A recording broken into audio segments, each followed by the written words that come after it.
Number 1 Iron Age Booty Daddy.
Ladies and gentlemen, welcome back to Iron Age Nights. What's going on, everybody? Oh my good lord, ladies and gentlemen, we have a show this evening, or we don't, and it all stops here. That's fine. Good show, guys. Good show. This is great. Ladies and gentlemen, what is going on? We have a hell of a show this evening. I am very excited for a guest that I definitely don't have to introduce, but I'm still going to have to introduce. Good luck. Good luck. Ladies and gentlemen, welcome back to Iron Age Nights, episode 60. We did not think that we were going to get this far in the Iron Age Nights, but I am very, very glad that we did. So, without any further ado, guys, I am going to do my best. There are too many people in the chat right now to do the normal thing where I go and I say hello to all of you. And the chat is moving way too fast. I will not be able to scroll. Eric, maybe you can give me some pointers on how to manage that. It's like, your numbers seem a bit higher than only a bit. A little bit. It's okay. One day I will achieve non-scrub status. But not tonight. Not tonight, no. It is not this day.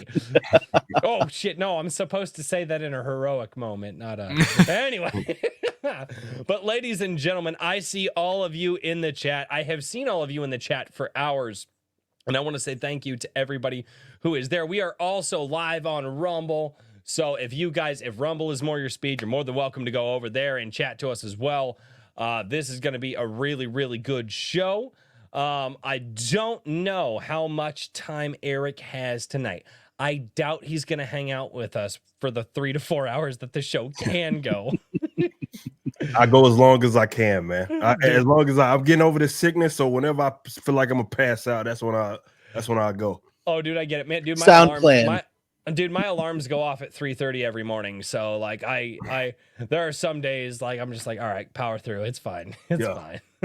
So, dude, awesome. Holy shit. And there's members dropping right now, and I'm not sure how I'm going to keep up with all this. This is going to be ridiculous. Usually, guys, if you are new here to the chat, usually what we do is we will have a conversation with our guest until it goes off the rails. And then we'll start reading super chats somewhere around that point. The earliest it's ever gone off the rails was 9 minutes. And that was your executive assistant, Eric. Yeah. I don't put that past her at all. That sounds about right. I love her to death, but that sounds about right. So, All right, guys, everybody in the chat, guys, I see you. You guys are dropping chats. We will get to the super chats, mods. I know you guys are down there. Just remind everybody, we will get to the super chats. Also, just so everybody knows, part of this show, Richard and I will be watching the chat. If you guys have an interesting question for Eric and we happen to see it as fast as the chat is going, we will do our best to catch that and save it so that way we can ask him before we get over. But we've got a lot of ground to cover tonight because just because Eric July is on the show, ladies and gentlemen, doesn't mean that we're going to change how we do the show. So without any further ado, I am going to do the thing that I do every week, and I'm going to introduce you to my fantastic co-hosts.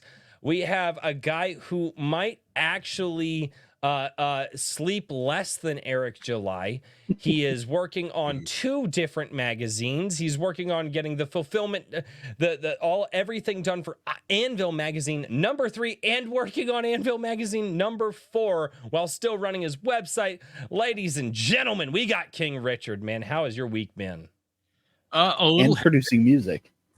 Yeah, we've also got First Strike with Jake Calta, JVP, AC Pritchard, who I see in the chat. I saw JV super chat, Evely Music, Chill Kid. It's been a fantastic experience with that. That's coming together. We pretty much Iron Age Music, ladies and gentlemen. Yes, Iron Age Music. Like we're covering all the bases. It's going to be a showcase. So of their stuff. It's all pretty rock oriented, whether it be a little bit more metal or more kind of synth. But we've got a lot of awesome tracks on there. The other thing that's been in progress, issue number 3 is getting close to being wrapped. But for the people who did the Forge Master, I got the blacksmith stamp in, which that's backwards, obviously, but that's what it would look like. There you go. And now that's a piece of steel. I've been having trouble actually. I don't have the anvil here yet, but I've been having trouble with it stamping the magazines and it bounces. So I get like 2 strikes almost right over one another, but there's ways to fix that. I'm going to get on it. But so I'll it's an actual hammer. Stamping your magazines? Yeah, that's for the top tier reward. Yeah, and this is like a blacksmith stamp, so it can stamp steel or whatever else. That's freaking cool. Yeah, and it will be a real anvil, like real blacksmith hammer, everything else. So I'm leaning in towards the anvil memery there. But yeah, it's finally get you a 5-pound sledge. I can't. I have a 2-pound, and then I have like a 12-pound, and I'm like, okay, this is the 12-pound. Don't do the 12-pound. I tried it just gently, and that's when it like bounced. I got like 4. Dude, I split wood with a freaking 12. All right. Dude, that's freaking legit, man.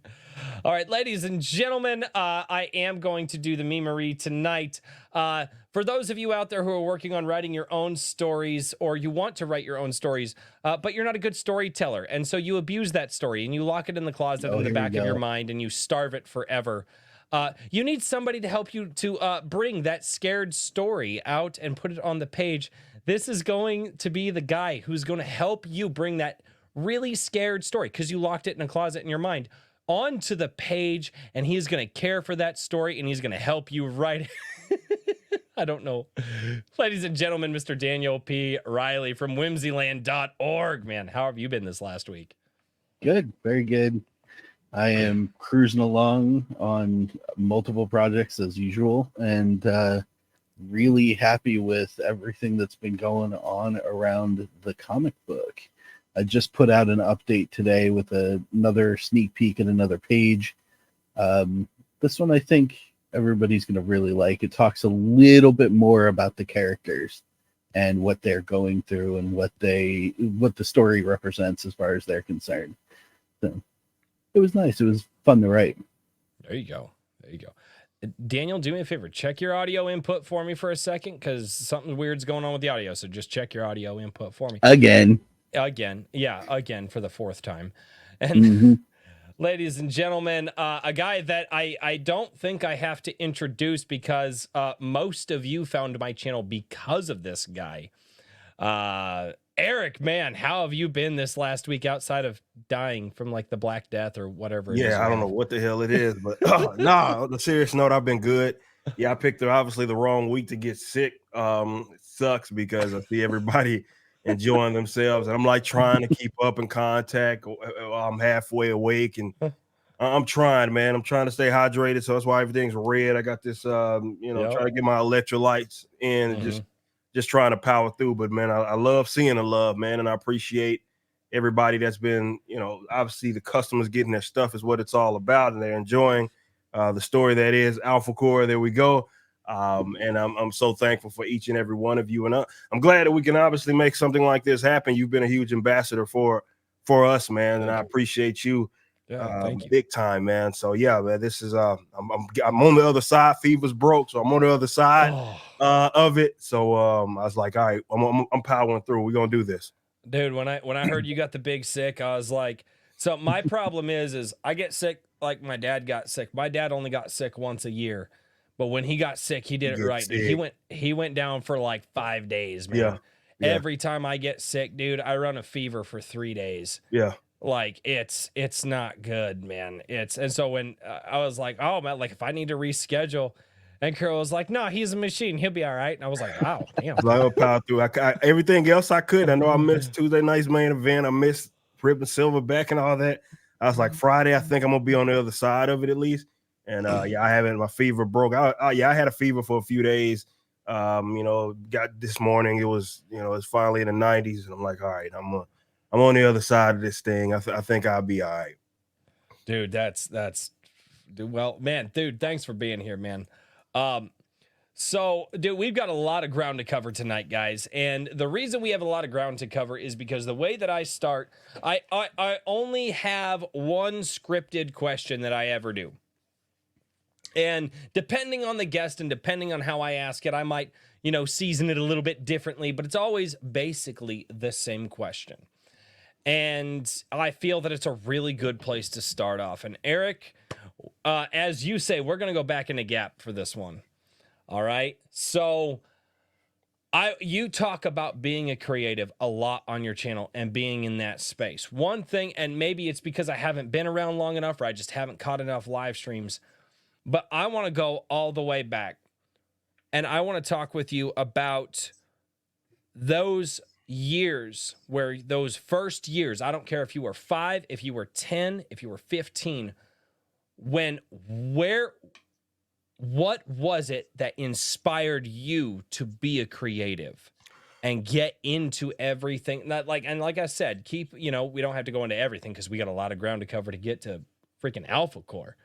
But that's my goal, man. I want to go from where was it? What was that initial kick you in the ass to get you up off the ground and go for it all the way up to Alpha Core? And hopefully we'll be able to cover that much ground tonight.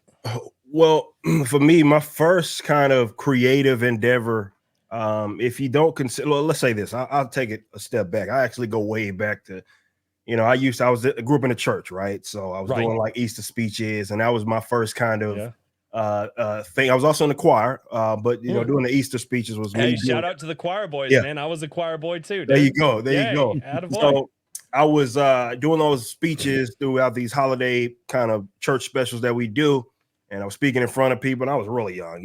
Like the fact that I could even memorize that stuff at that age was kind of crazy. So it let me know that I had a knack for doing something. But as far as when I realized, okay, I was for sure onto something, was when I gave it a shot with music. And I tell this story a lot. Who did it for me is Lauryn Hill's Miseducation album. That's 1998, if I'm not mistaken. And I remember listening to that album, and it to me is one of the greatest albums of all time. It went diamond for a reason. It is one of those that, Lauryn Hill she's an incredible talent, sing, can rap.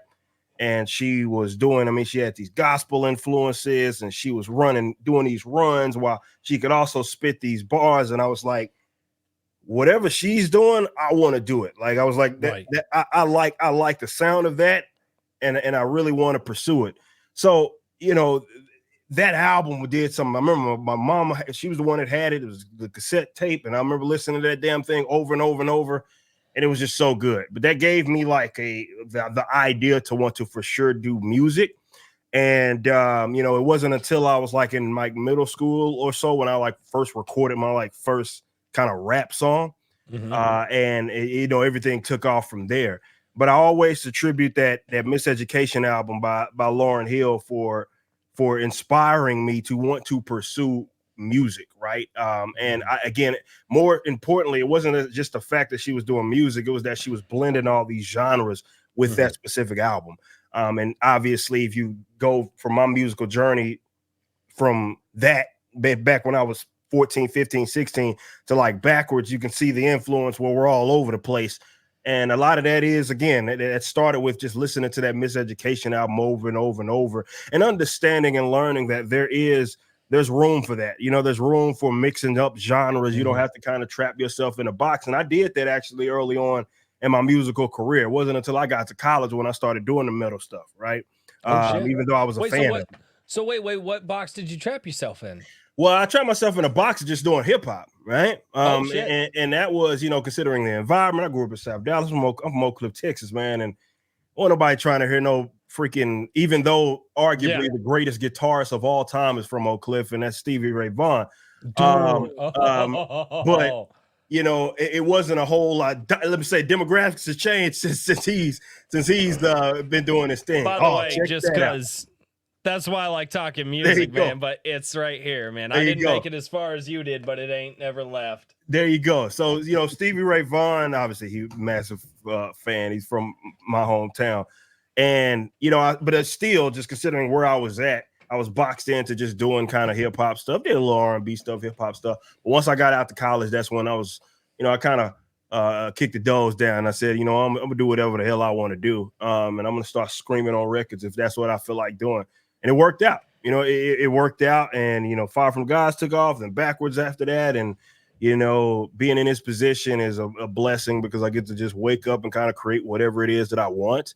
You know, we got the comic stuff, we got the music stuff. Backwards is sitting on a full 2 albums worth of music, and we're about to start re-releasing stuff. And it's just an exciting time for me, but it was certainly a journey. It was a trek, nonetheless. Dude, that's nuts, man. And like, I will say this: I saw somebody put out a tweet, and it was hilarious because I saw somebody put out a tweet, and they were like, "Hey, what's your favorite music?" And you answered, you're like, "What's your favorite band?" And you were like, Sum 41. And I was like, wait, what the fuck, dude? Do you have any fucking idea how much Sum 41? Like, the first song I learned how to play on guitar was Fat Lip. Fat Lip, oh yeah, dude, oh yeah. That was the first song like I learned. Like, it was like, okay, I understand some power chords, and like my buddy, he was a year ahead of me, or a couple years ahead of me, and really good. And he was like, all right, so he taught me Fat Lip, man. But that was really cool. And like, and obviously knowing, like, so yeah, I think you're a little younger than I am, actually. And so thinking about like that music at that time. Oh yeah. And like, and growing up around all of that. Holy shit, Kiko Mon. Sorry. If you guys can't see the Rumble chat right now, Kiko Mon. Fuck.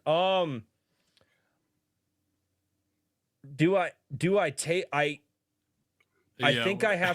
If it's a big one, drop it. Eric, I'm sorry, man. I gotta table this. This is a super chat from Kikomon over on the Rumble side. Kikomon for $500. Right. Holy fuck, dude. That's fucking wild.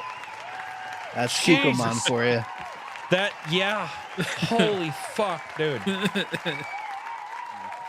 Sorry, like I we've had a couple of big ones. I might cover the other big one that we got too, but Kikomon, because like I said, I try to save the chats so we can keep the conversation rolling. But that one, yeah.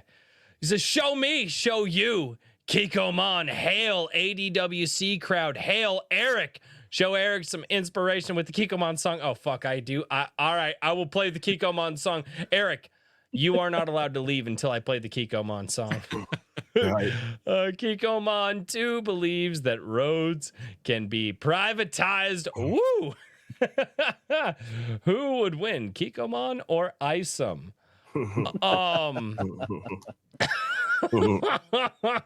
Holy shit. We'll have to wait until the Kiko beam is demonstrate Yeah. it. and then Yeah, that's get an we'll have official to- opinion. Holy Yeah, shit, Kiko. Let Bond. Eric see it, and then he can decide. Yeah, and then I will do this one too. I'll get the because these guys are dropping big dollars. Like, damn, dude. Brian McCoppin for $100. Holy shit, dude. I can't do it as so here's what I tell people, like, I'm a white boy, I can't do the damn, that's a lot of money the way that you do it, Eric. But oh shit. Brian McCoppin for $100 says, hail to the indies who drive their own way. Thank you, Royce, Daniel, and Richard, for bringing eyes to those forge the tales, those who forge the tales. Praise to Mr. July for breaking that independent glass ceiling. The Iron Age will triumph. P.S. Look over Richard's right shoulder. I'll bring it up. I'll bring it up for you. Yeah. The Record of the Paladins. Yeah, there you by go, man. Brian yeah. McCoppin. Yeah, dude. There That's you go. Brian McCoppin, the Record of the Paladins. So He's got a couple of books out as well. he does. Yes, he does. He does. No, he does. I got the shirt hanging right up there, man. I got the shirt hanging right up there. So dude, love to Brian, man. Thank you so much, dude. The massive fucking super chats. You guys, as I say on my channel, you guys are crazier than me, and I should know because that's my name. so all right. So you get into the music scene, man, and obviously there are a lot of avenues that you're in because you've been in music, you've been in media. I think you've done some voice work before.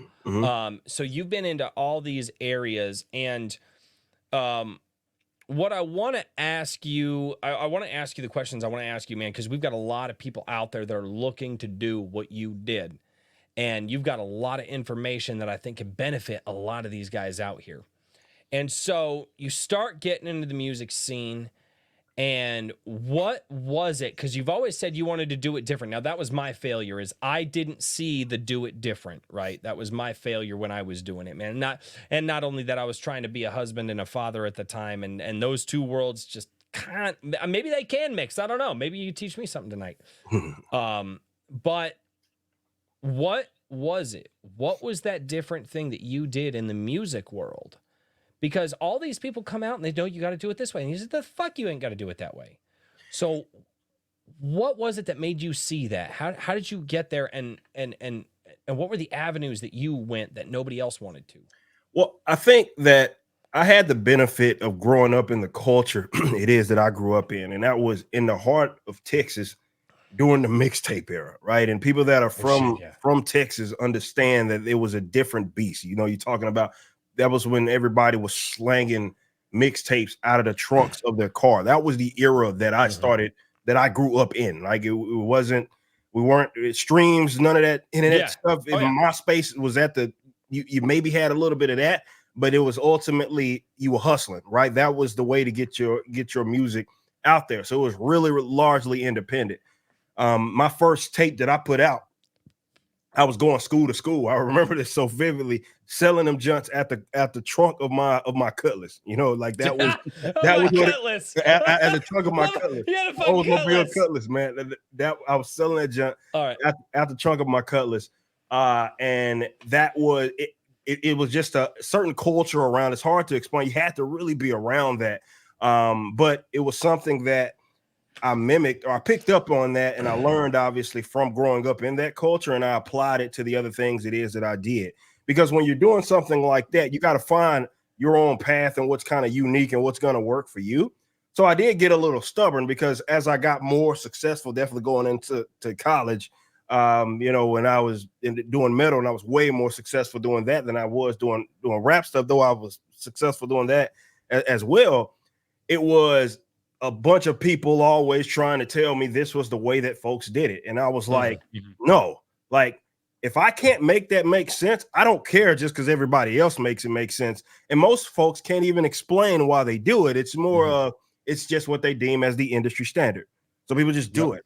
So for me, and that was my failing. That's where I think that's where a lot of people go. I had to make it make sense to me, even though as the times were changing, and I didn't recognize it until I had to kind of put it down And dude, I got to a point I almost and unintentionally, dude, I almost sacrificed my marriage for music and I was doing it all the wrong ways. Yeah. And so I had to walk away. It wasn't until years later, kind of when I was listening to you going, oh shit, there was another way. And I was too stupid to see it. Yeah, I mean, most people don't. I mean, even to this day, despite all these options and connectivity that's out there, most people don't even consider that there's other options to instead of just doing what everybody else does. And even what happened is there was this illusion of what worked.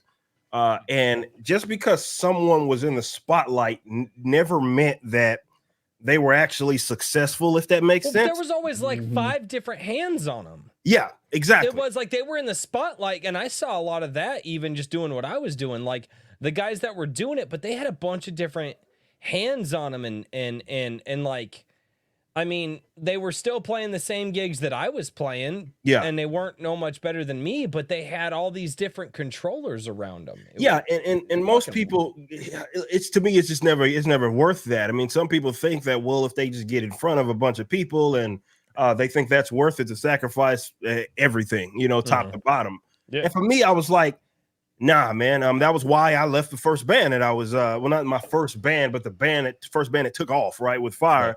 That was why I left. It was literally me disagreeing with the other band members saying, hey, for us to go stop what we're doing to go on tour in front of 12 people in Arizona doesn't make sense to me, right? Yeah. It literally it's economically nonsensical. And what you're told is, no, you have to sacrifice all your way. And I was told this. Yes, you've got to sacrifice everything you have. You have to then travel. And then it don't make any sense, man. No, it's the starving artist mentality. Yeah, that plagues definitely metal music, rock-based music, the starving artist thing. It plagues all those industries because you get a bunch of people that think that you have to do that in order to experience success, and that's just bullshit. This is not true. It has never been true. So one thing I was kind of wondering about this, I sort of feel like the music industry was a little bit ahead of where the the mainstream book publishing industry was in terms of really undermining itself and destroying its business model in a lot of ways. Would you agree with that? Like they're probably like a decade or so ahead of the curve. Well, I mean, it up. for sure. I mean, it was never really an industry that benefited the creators, the actual talent. It never was that kind of industry at all. But I think it was more visible for people because they saw even some of the biggest stars, right, have go for end up either being broke, right? And we see this all the time. Go watch a documentary on your favorite band or your favorite artist, right? These guys went triple platinum 5 times and somehow they ain't got no money. That doesn't make sense. That shouldn't make sense to anybody, but that's the industry. That's what happened. So the only thing that I did was say, as I was coming up, was say, hey, if I can't make this make sense, I'm just not gonna. I don't care that everybody's doing it. I don't care what you're offering me. That doesn't make sense. So I'll just straight up not do it. And yeah, I may miss out on an opportunity. I'm fine with that. I'm perfectly fine with that. But I remember going on these tours when Backwards was at our apex, which will be back there soon enough, and going on tours with bands. And though we're technically the opener, right, on the touring, we're the ones that have the best van, right? We're the one because we're the only ones that can fucking afford it, right? And you got, I'd be humbled having these guys come on our bus asking us how do we do that. And I'm like, y'all have been around for how long, and y'all haven't figured this out. And it was an eye-opener for me, in just that it's all smoke and mirrors, man. These guys ain't got it like that. Just because they're visible, just because they got 1 million views on some music video that they did, does not mean that they got it like that. So I think the tools were always there. And I think it was a matter of people taking advantage of it. And that's just what I did. So I wouldn't hesitate to be like, that doesn't make sense to me. I'm not going to do it. So I'm done. I like that. It's a good mentality. I think you muted. Right. It's my chance. I'm going to ask another question. No. Shit, my bad. Sorry, I was typing. Fuck. You would. I mean, think I would liked know it. how to do this. Well, I have a hard mute button because fuck all the mute buttons that are on the screen right now. I hate those things. Half of them don't work anyway. Give Right. Richard 2 seconds of silence. He'll try to usurp. Yeah, I'm just gonna the take throne. over. I've gone mad with power already. Well, you are King Richard. We call you the king for a reason. No, no, you know, it's the thing is like everybody has the tools out there. It's just a lot of people aren't using them right. Like, so I work in the construction world, right? You know, and it's like, and you always see them fucking stupid ass safety videos like use the rightful tool for the right job. You know what I mean? Like all them dumbass safety videos. God, I've seen many of them. But it's like, well, what's this? You know, you see all those videos, and the guy's like, well, that's a hammer, and he's holding up a fucking screwdriver. And it's like, okay, to a certain extent that works, but like once you grow beyond a certain point, like you gotta use maybe use those tools in different areas. And it really sounds like that's kind of your mindset. And I want to dive into that because there has to have been something, because I obviously didn't see it, and a lot of people out there didn't see it. A lot of people in the chat might see it. How do you see those tools and you go, they're not being used in the right spot? And how do you use them in the right spot? Well, it's just everything is. It comes back to reason, man. It's just assessing what is presented to you and making the absolute most of it, not the noise. Because one thing that I've learned, and especially in the music industry, is that so many people will prop up a certain methodology, and it's people going through the motions. It's not necessarily what works, and it doesn't even work half the time. It may reach a certain conclusion, but it's very inefficient. Right. It's not productive. It's just the way that people do things. Mm-hmm. And for me, and I think if anybody can take from me and myself or what I've done, it's very difficult to make people see the reason in something when you're doing something that's unorthodox to the standard, right? You can remember when I launched the Rippaverse and how many people would talk me off the ledge of even housing it on my own website. I remember that, dude. Bingo. Why you aren't using Indiegogo? Why aren't you using Kickstarter, right? Yep. I remember that. Because a lot of people just simply aren't going to understand it. They're not until you do it. Mm-hmm. So you have to cut out that noise and stop trying to, there can be people that may have even seen a little bit of success. Mm-hmm. But as you're assessing what all you have available to you, I'm looking at it like this with the Rippaverse, like, hey, I got this amount of money that I've saved up, right? I believe that I have a demand. I've spent the better part of 18 years, man, building up an audience, doing multitude of different things, right? So I feel like it's best if I grab a team around me and I create this thing, right, known as the Rippaverse. And I surround myself with professionals. I take it as serious as I realistically can. It's not going to be perfect, but that goes without saying.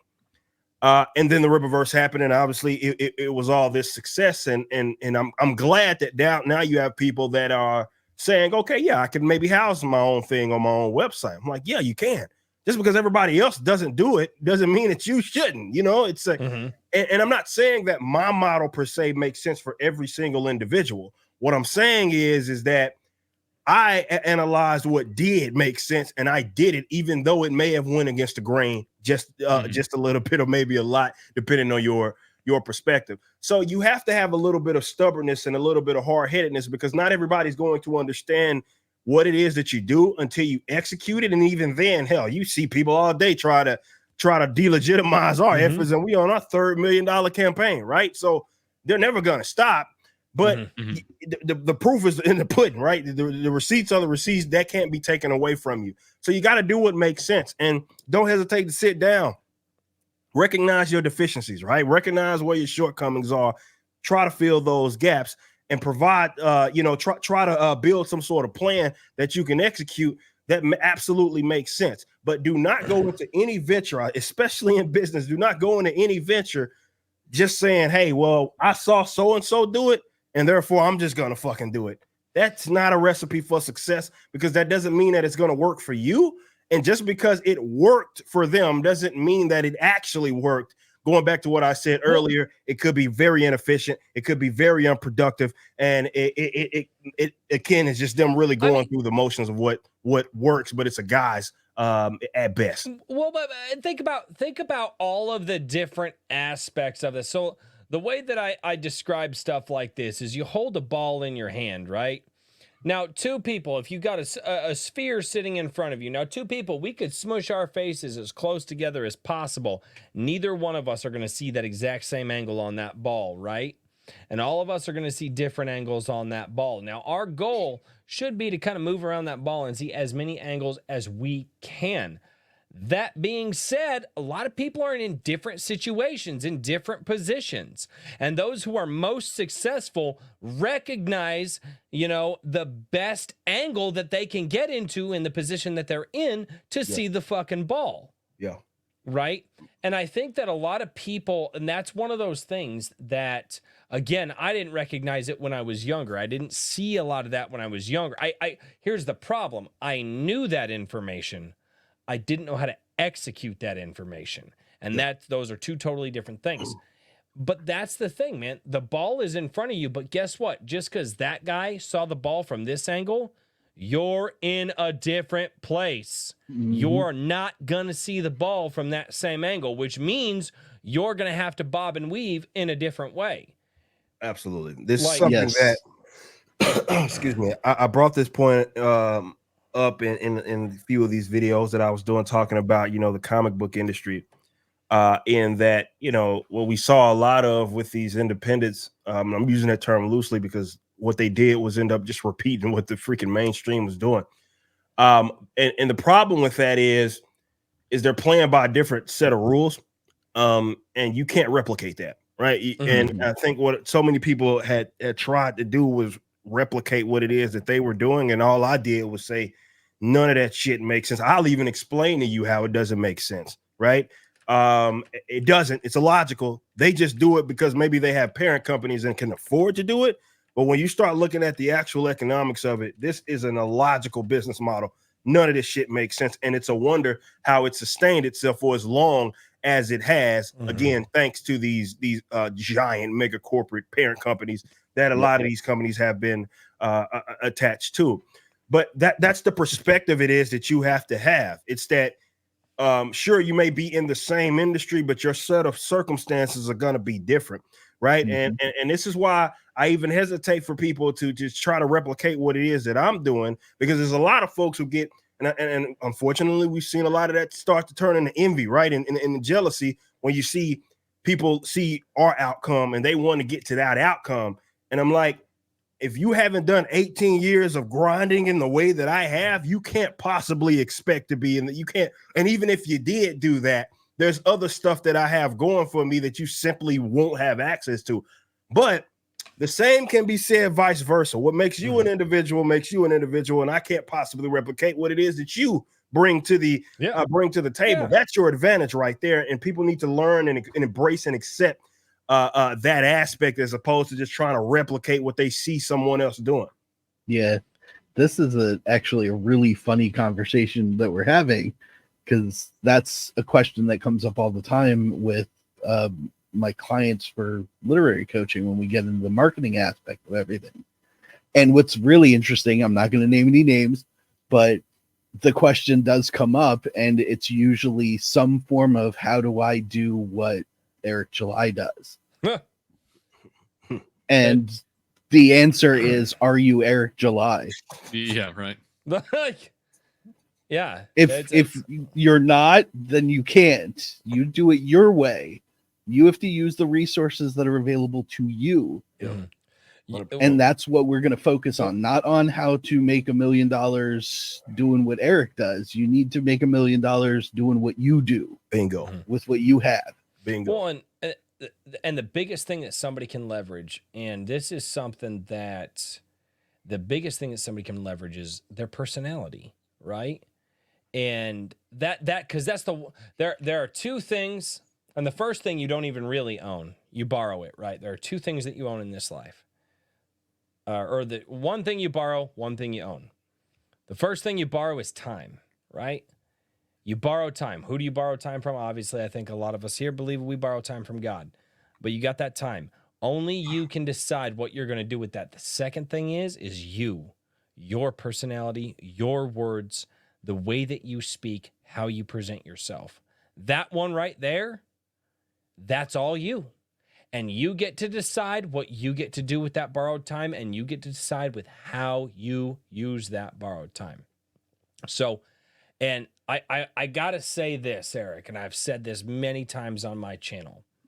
One of the things that helped me get to where I am, and it wasn't all in one day, it was over the course of months, but it helped me kind of figure out a direction that I wanted to go with.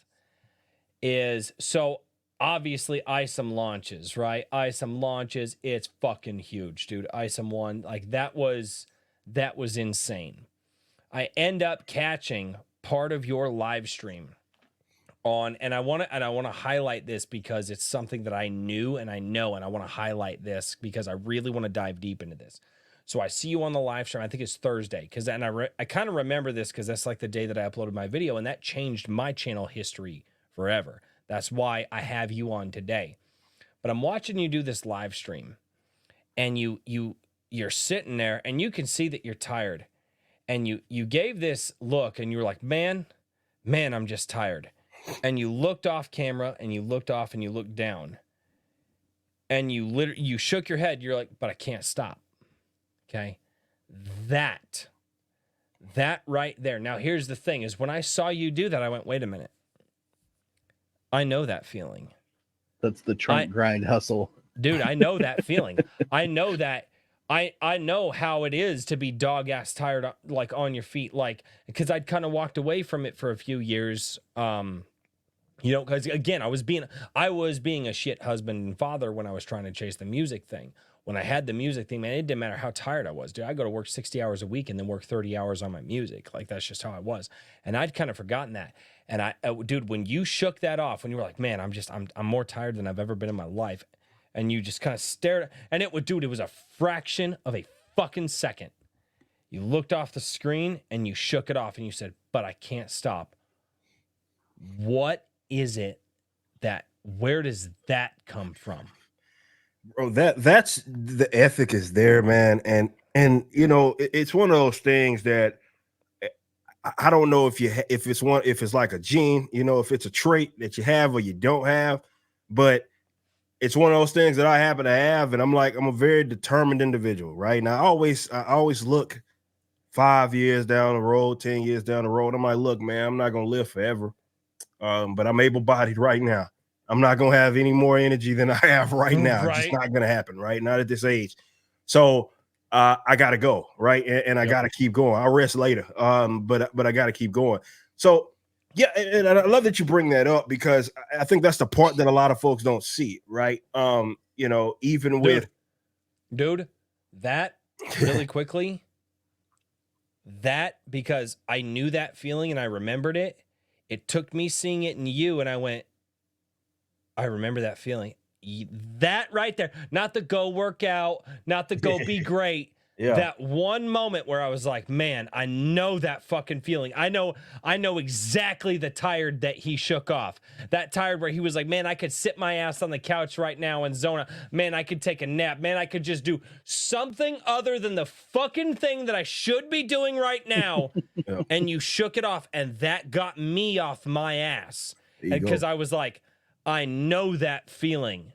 I know, and I miss it. And damn it, dude, since that fucking day, I have been fucking going for it. Hell yeah. I love to hear that, man. And look, that's what it takes. And I think that's sort of determination. And, you know, I do believe that, you know, it is kind of this old school kind of grindstone kind of, hey, you got to just, the world is going to be what you kind of make it out to be. And then it's like, you got to put that ethic into it. Yep. In order to go be great. I genuinely believe that. I know that we're kind of moving in this real sort of socialistic fucking world where people don't like work, and they think, if they look at it as if everything needs to be some sort of finesse, right? And they try to work the fucking lease. I don't believe in that, and I've never believed in that. So for me, you know, again, I do have aspirations. I have very big ones, right? And I know I can't get there unless I'm doing what it is that I'm doing. So, and that's the part that just a lot of folks just don't see. They look at that outcome. They didn't see the 18 years of grind, but they also didn't see, even with the making of the Rippaverse, there's how many hours that I was working during like the peak of like ISOM 1, where I went from thinking, hell, if I made $100,000, I'd be okay, to making $1 million in 30 hours. My whole business changed, right? So, you know, I was a fast pivot. Like it was so quick, man. And I'm like, oh, I gotta fucking bring more people on. I gotta do this, I gotta do that. And I was working, you know, and my employees can speak to this. Like I was working nonstop. Like it was. I've had them on the show. Yeah, man. They like, we talked to them about that. Yeah, yeah. We talked to them about that. Like, so where were you? What happens when this happened?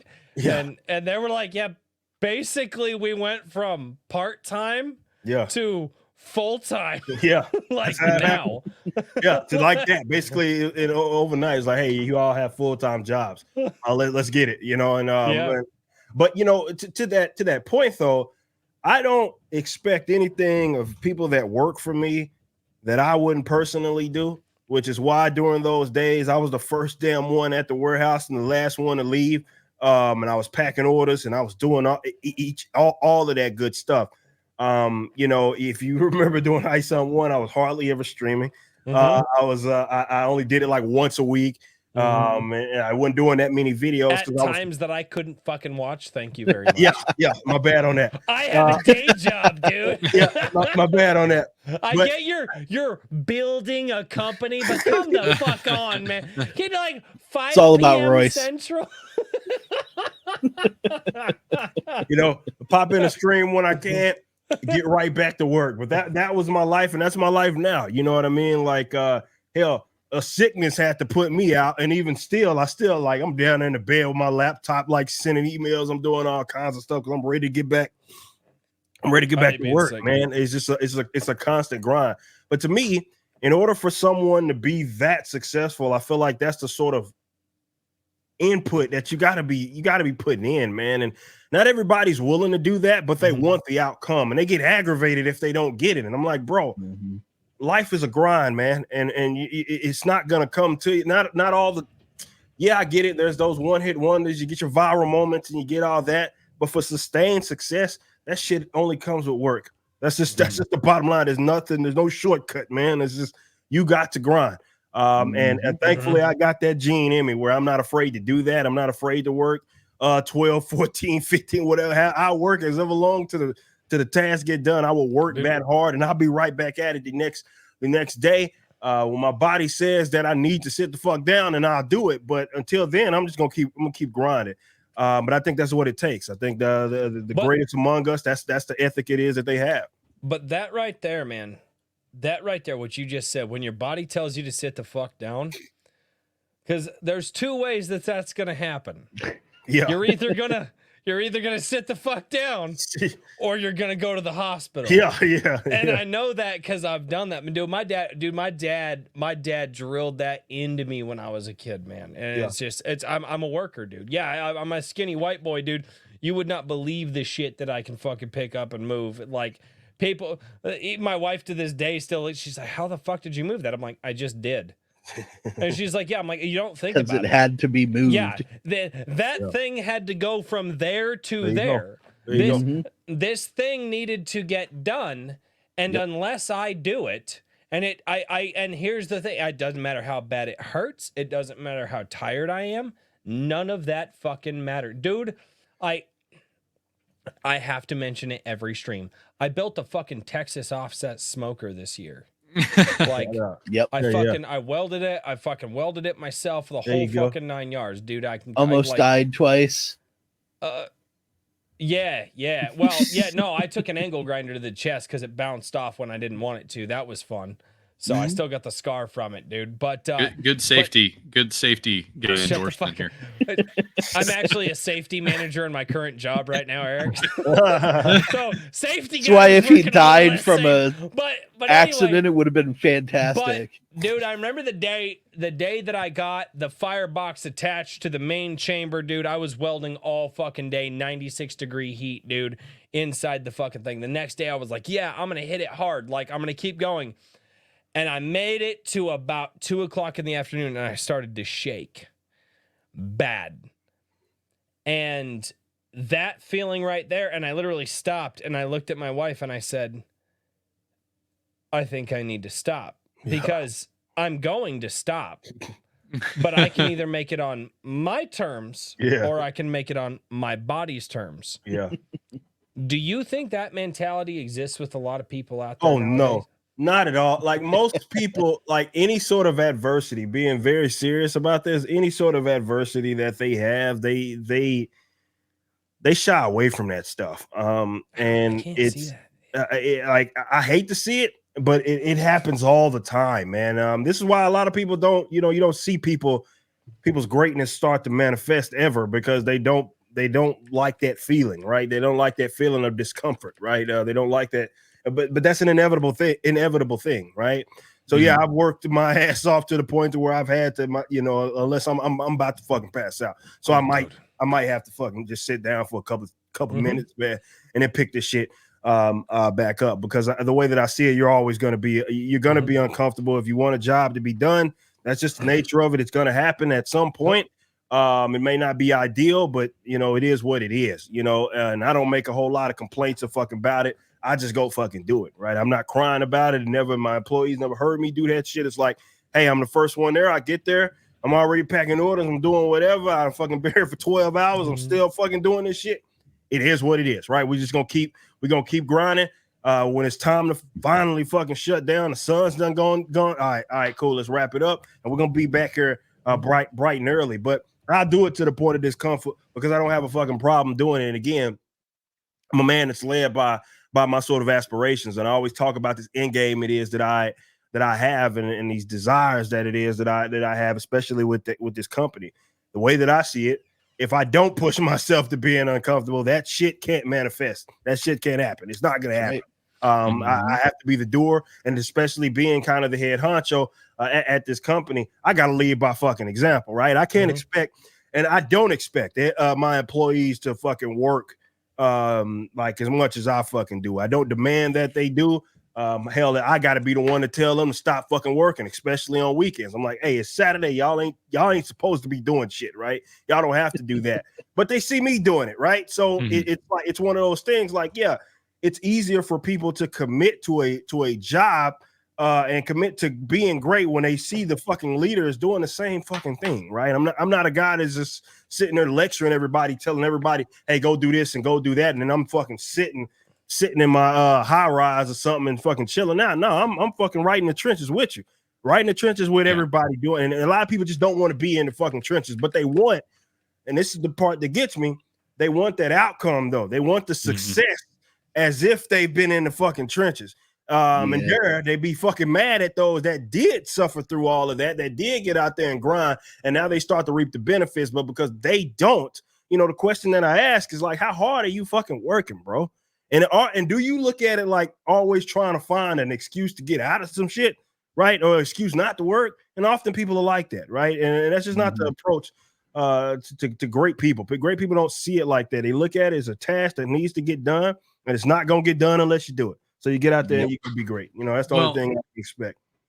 So one of the things that goes along with that is that, like, you don't just start doing that kind of thing overnight. You have to have been doing it and worked yourself up to that kind of velocity. When you kind of, I feel like, I don't know if this was always the plan, but I believe that you've said in the past that you did kind of shift gears a little bit whenever ISOM #1 hit as big as it did, that you shifted from necessarily trying to crank out ISOM #2 as quick as you could to building a company. Yeah, I mean, even now, even 18 months later, like, to have spun things up that quickly, that's I mean, to me, that is like the most impressive thing that you've done out of all of this. You know what I mean? It's a Like huge I enjoy pivot. your work. I enjoy the creative aspect of the Rippaverse, but on the business side, like getting that running and already starting to put out product.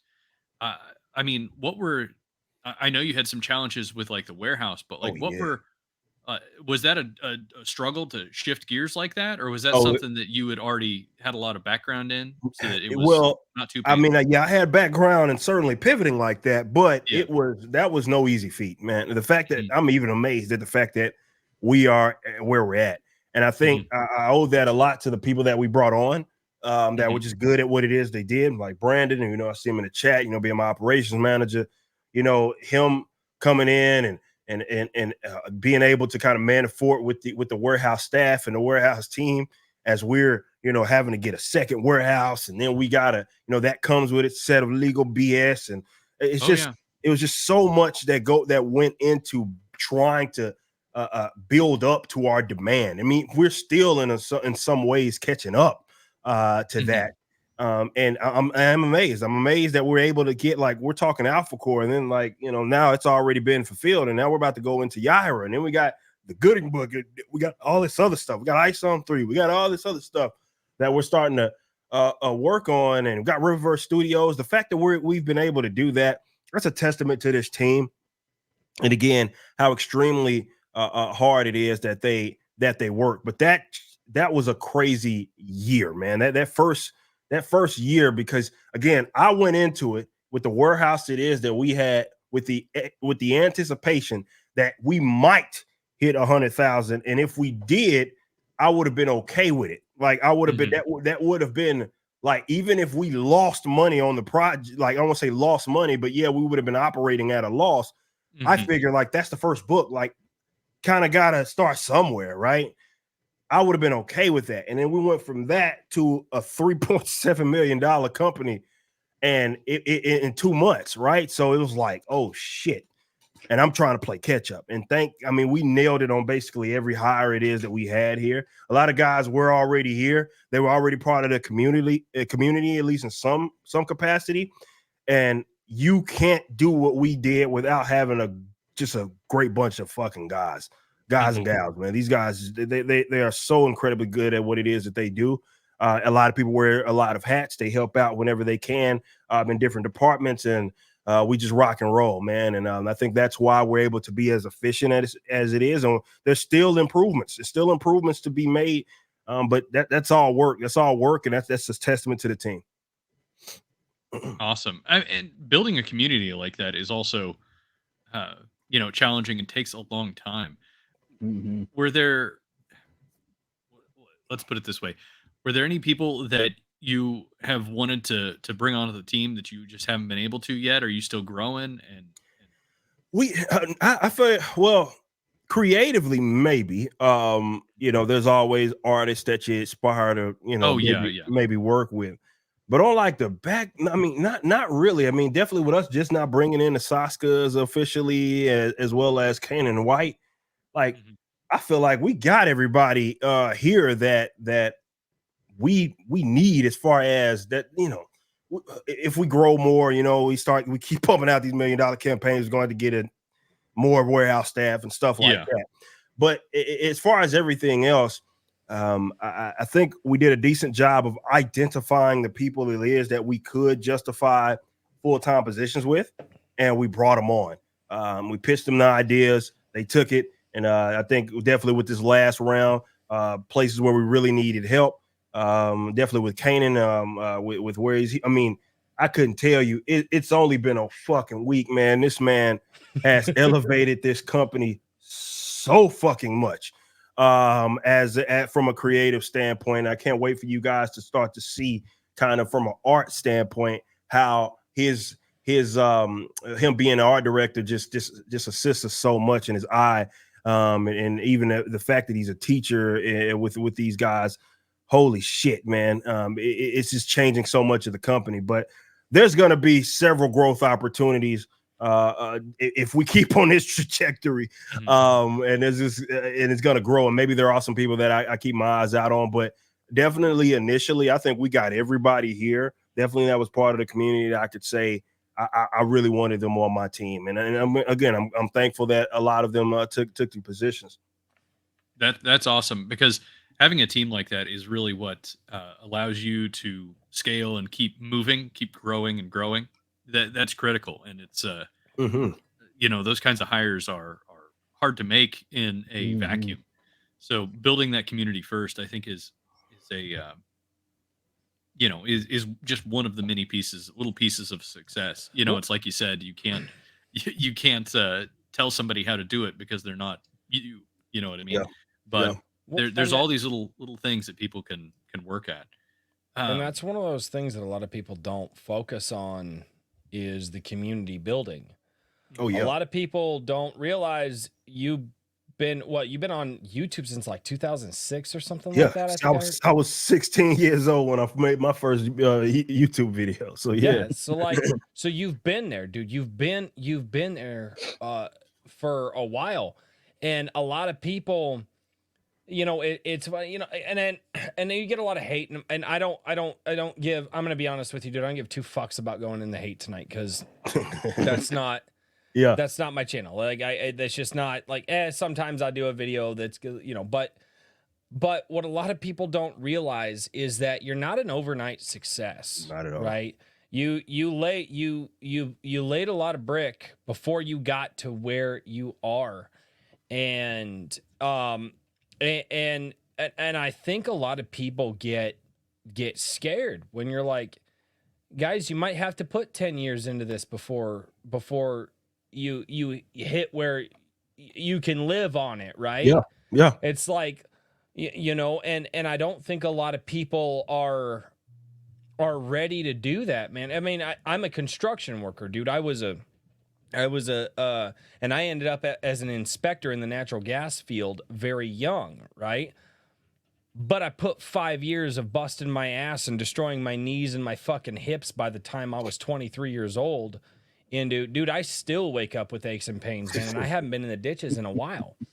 But it's, and then I have people, man, how do I make, dude, I have friends of mine, dude, I'd love to make the money that you made, because I made damn good money when I was 23, 24, 25 years old, I made damn good money. I was a homeowner at 20 years old because of what I did, right?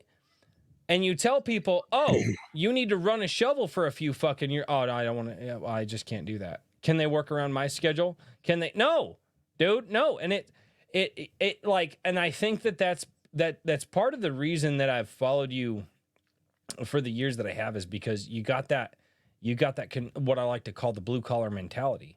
No, motherfucker, show up to work, put your fucking boots on, and let's fucking go. 100%. There's no shortcut around it. There's no shortcut around that. It just work. I mean, it sounds simple because it is, but a lot of people aren't willing to do that. But to your point, real quick, I know my dogs are yapping in the background. But dude, I got 4. I have 4. Don't worry about it. I've got 4 dogs, 4 kids. I don't even know how many cats my wife has brought home. Oh, by the way, I got a wife too. Like, there's always noise in my house, man.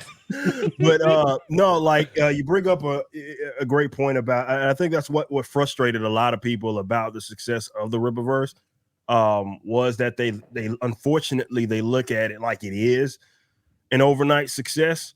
And that aggravates some people, especially thinking that they are more deserving of the position it is that I'm in. But yeah, this was something that I've been building a community for, again, since I was 16 years old, right? This stuff started like in the sort of Dallas hip hop scene. And I leveraged that community, started my YouTube, leveraged that, started doing like vocal covers and stuff, leveraged that community to do this. And one thing turned into another. And one thing I always did was deliver on my product. Whenever I put something out, I'd say, hey, it's going to come out. I put the thing out. It was something that people wanted, they actually wanted. And I was able to thrive off of that.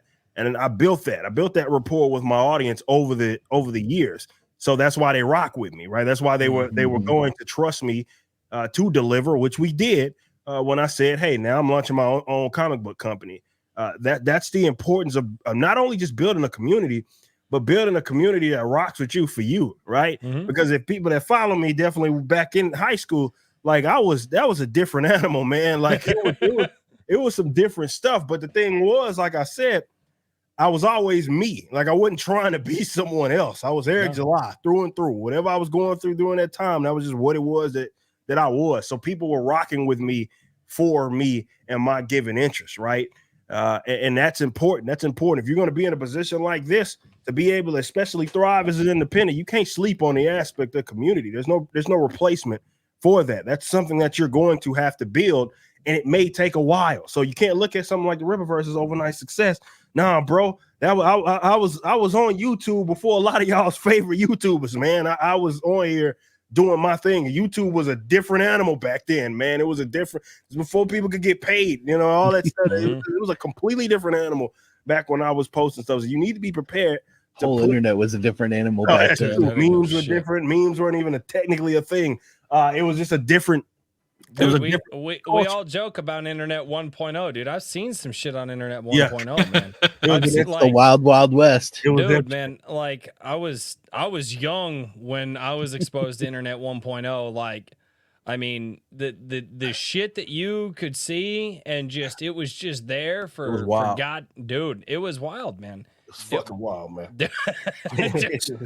So I was terrorizing chats that back then. Dude. Oh man, it was wild. It was wild. Wild animal. Dude, and a lot of people forget that, man. Yeah. Like, and here's the thing: there's a lot of guys here and a lot of gals here that are our age, and then when you remind them of that, they go, "Oh yeah," I'm like, "Yeah, right." Like, dude, there was some sketchy shit, dude. Yeah, it was to say the least. So I was getting banned and hacking my way back in the chats. Time Internet 1.0. I have a question about pivoting your audience, right? So you talked about how, or leveraging your audience. You leveraged from kind of one of your interests to another, and the common theme is that you're always being authentic to yourself, which I think is a real key with anything that indies do, you know, and that's really the strength that indies have over corporate media of any kind. But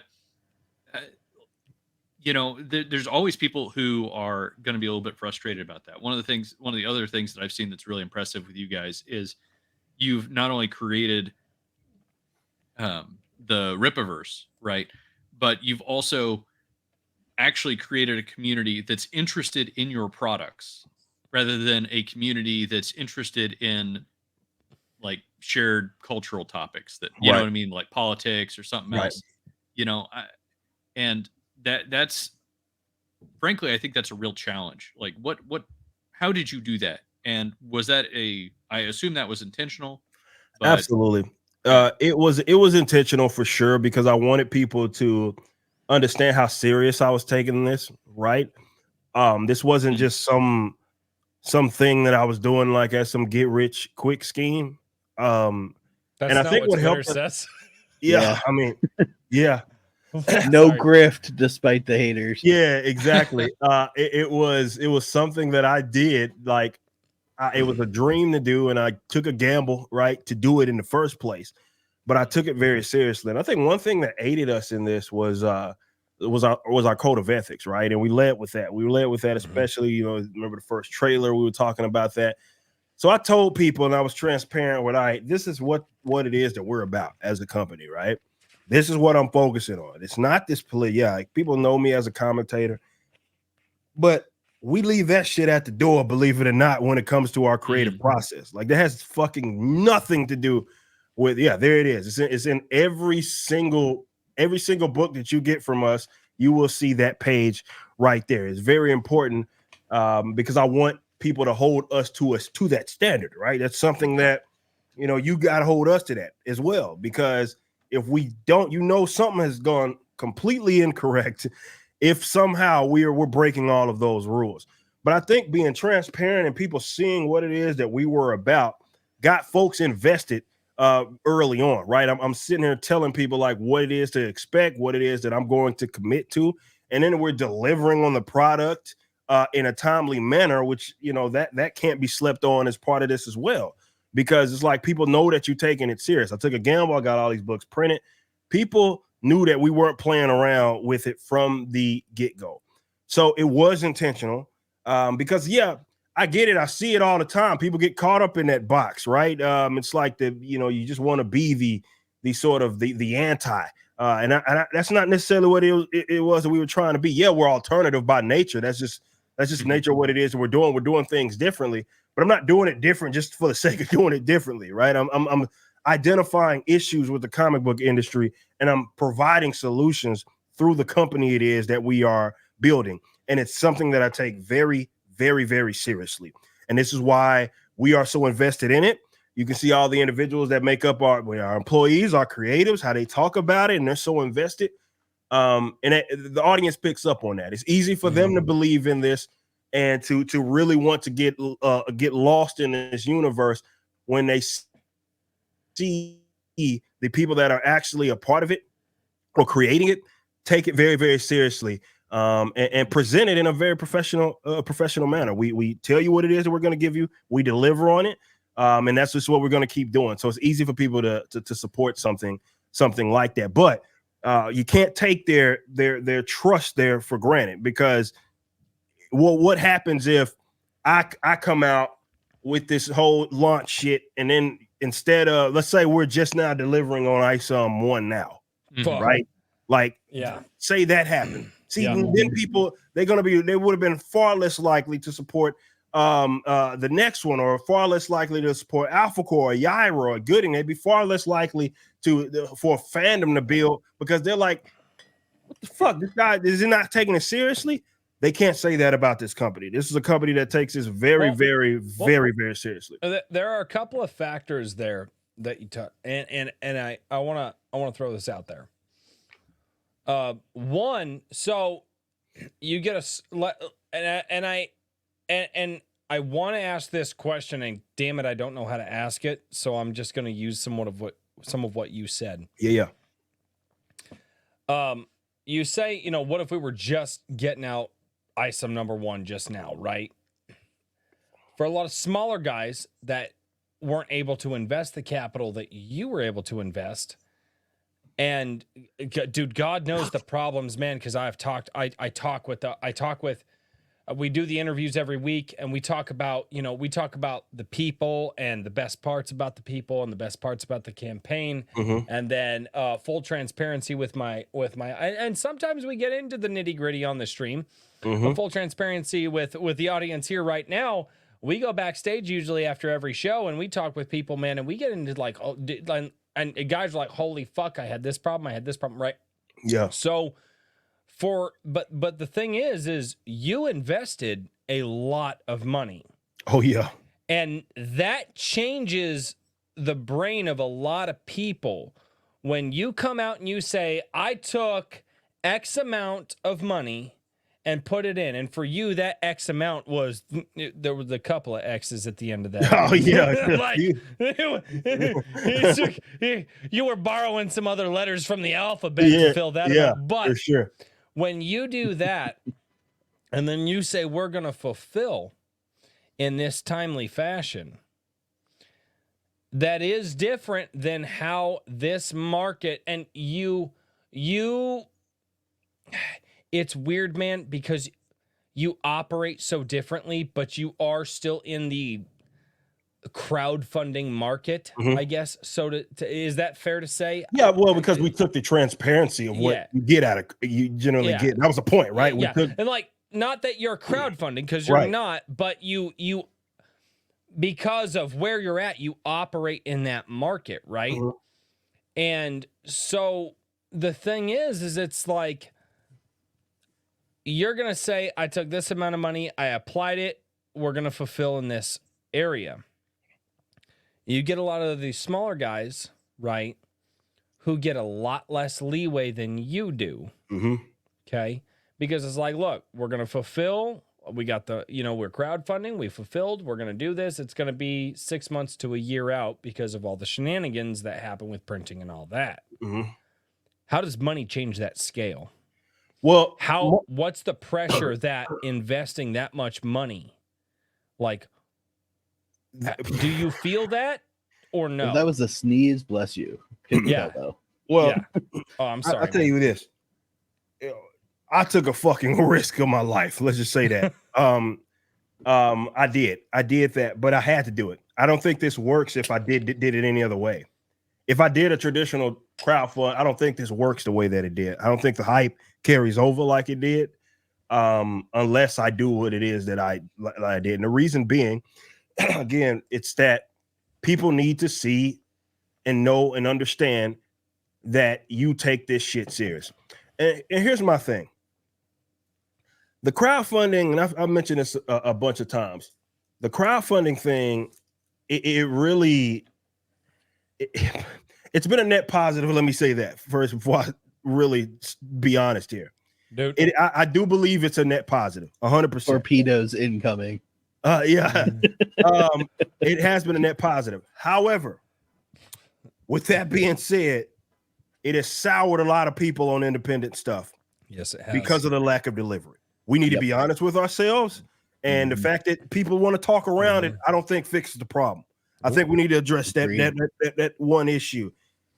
It was people even reluctant to support us because they didn't believe that we were going to be fulfilling when we said that we were, because they had been burned so many times before. The reason that is because crowdfunding has given a bunch of people that probably don't have business minds access to more money than they've ever had in their fucking lives. And they don't know what to do with it, right? So there's a lack of discipline there for a lot of creatives. I mean, you see that with just commission work. Like sometimes, people that feel me on this, if you pay work for hire guys, sometimes you gotta make a couple of calls, right? Because it's like, hey, where's the pages, right? That's how creatives are. You know what I mean? That this is how they are. So it's a discipline issue, right? So while I do feel that not everybody has to take the risk that I took for sure, I will say if you are, let's say, a comic creative, the least you can do is be beyond the proof of concept aspect, especially for those that are like the writer and the artist. For those types, I don't think there's any excuse. I think you should be either near complete before, because what's the point? Like, you're the one doing all the work, right? That like you may have to pay a colorist or something like that.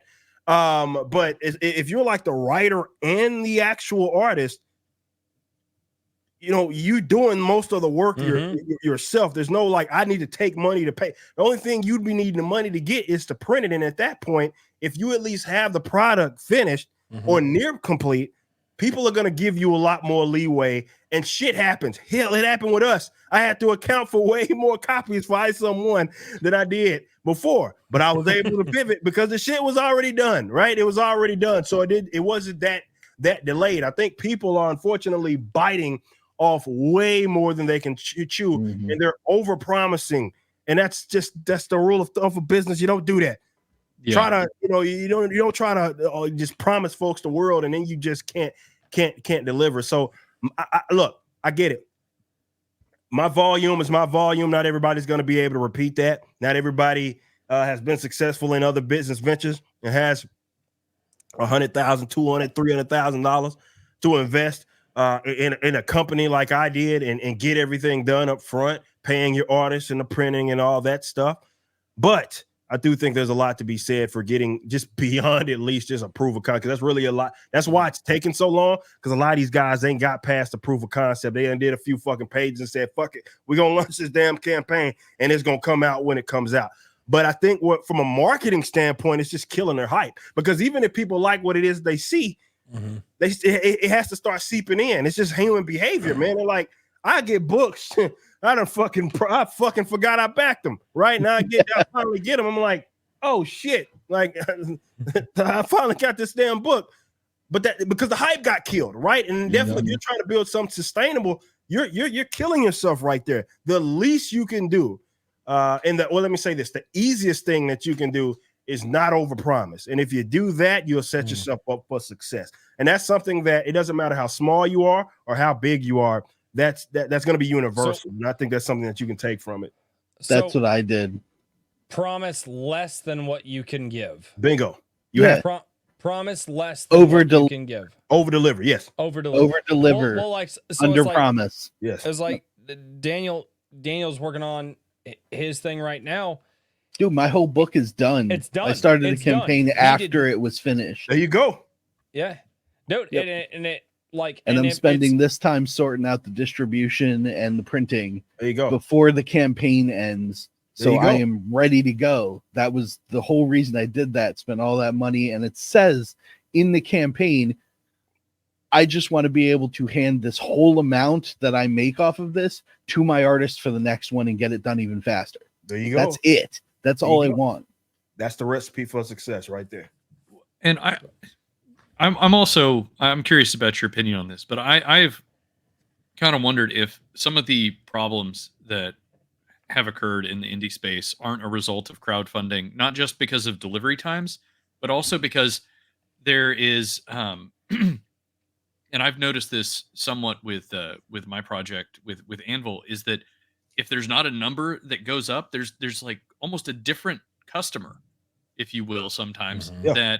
that they're people who are enjoying the hype of crowdfunding more than actually enjoying the product, you know. And if there's not a number to go up, it's almost like they sort of identify with the project and they want to see that. I agree. It's very strange It- to me because my brain just doesn't work that way. But I think that there's Well, a but dude, you and I different we- attitude about it. You know, like what gives them enjoyment. It's almost like they get enjoyment from the campaign. Yeah, I more than think the some product people itself. like feeling like they're part fuck of the off. project. Hmm. And that's what you're talking about. Mhm. Some people just like to feel like they're involved in what's happening. But there's so And- many better ways to do that, I think. Well, anyway, tell us what Well, you no, think, Eric. Sorry. I agree with you there. Like, there's different, because I mean, eventually we're gonna have to move. We can't possibly fucking keep doing these campaigns. Like, we're gonna have to move Mhm. away. We've said this publicly a million times. Like, at some point, we're going to move away from that format because it's not gonna make sense with us releasing as much as what we are. But to your point, I think there's other creative ways to do it. That's the one thing that the whole crowdfunding element kind of introduced.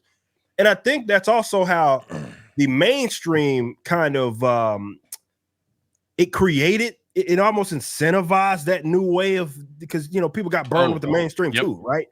Oh, So, absolutely. Yep. so Yeah. people are feeling like, hey, I want to know who it is and I want to feel be a part of something and not feel like I'm supporting something from someone that fucking hates me, right? Mhm. So I totally empathize with that and I get it. And this is why we're already coming up with like a creative way to, okay, the things that people like from the campaign format, we can like at least have it around, but it's not going to be the same way that it is, because it's just not going to make sense. But yeah, I think that is the answer. People do like to feel a part of something, but considering how they've been burned by fucking Hollywood, I can't blame them.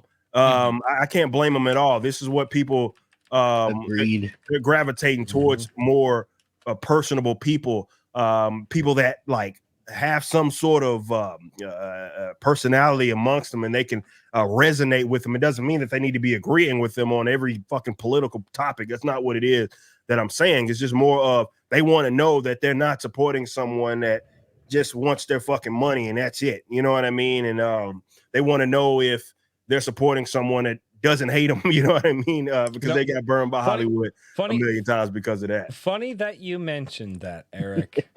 Funny Good that you segue. mentioned that because I always tell people when my guests come on this show, I tell my guests, my job is not to sell your fucking book. That's your job. Mm. My True. job is to show this audience here that I'm trying to build that they can send their money to somebody that they like or they don't like by giving the best interview that I can. There you go. And guess what? I have people, and we're all in the same place politically, but I get private messages sometimes, and they go, I just didn't like that guy. Didn't care for him. And I get private messages that people are like, dude, that guy was great. Yeah. Like, that's the point of this fucking show. Yeah.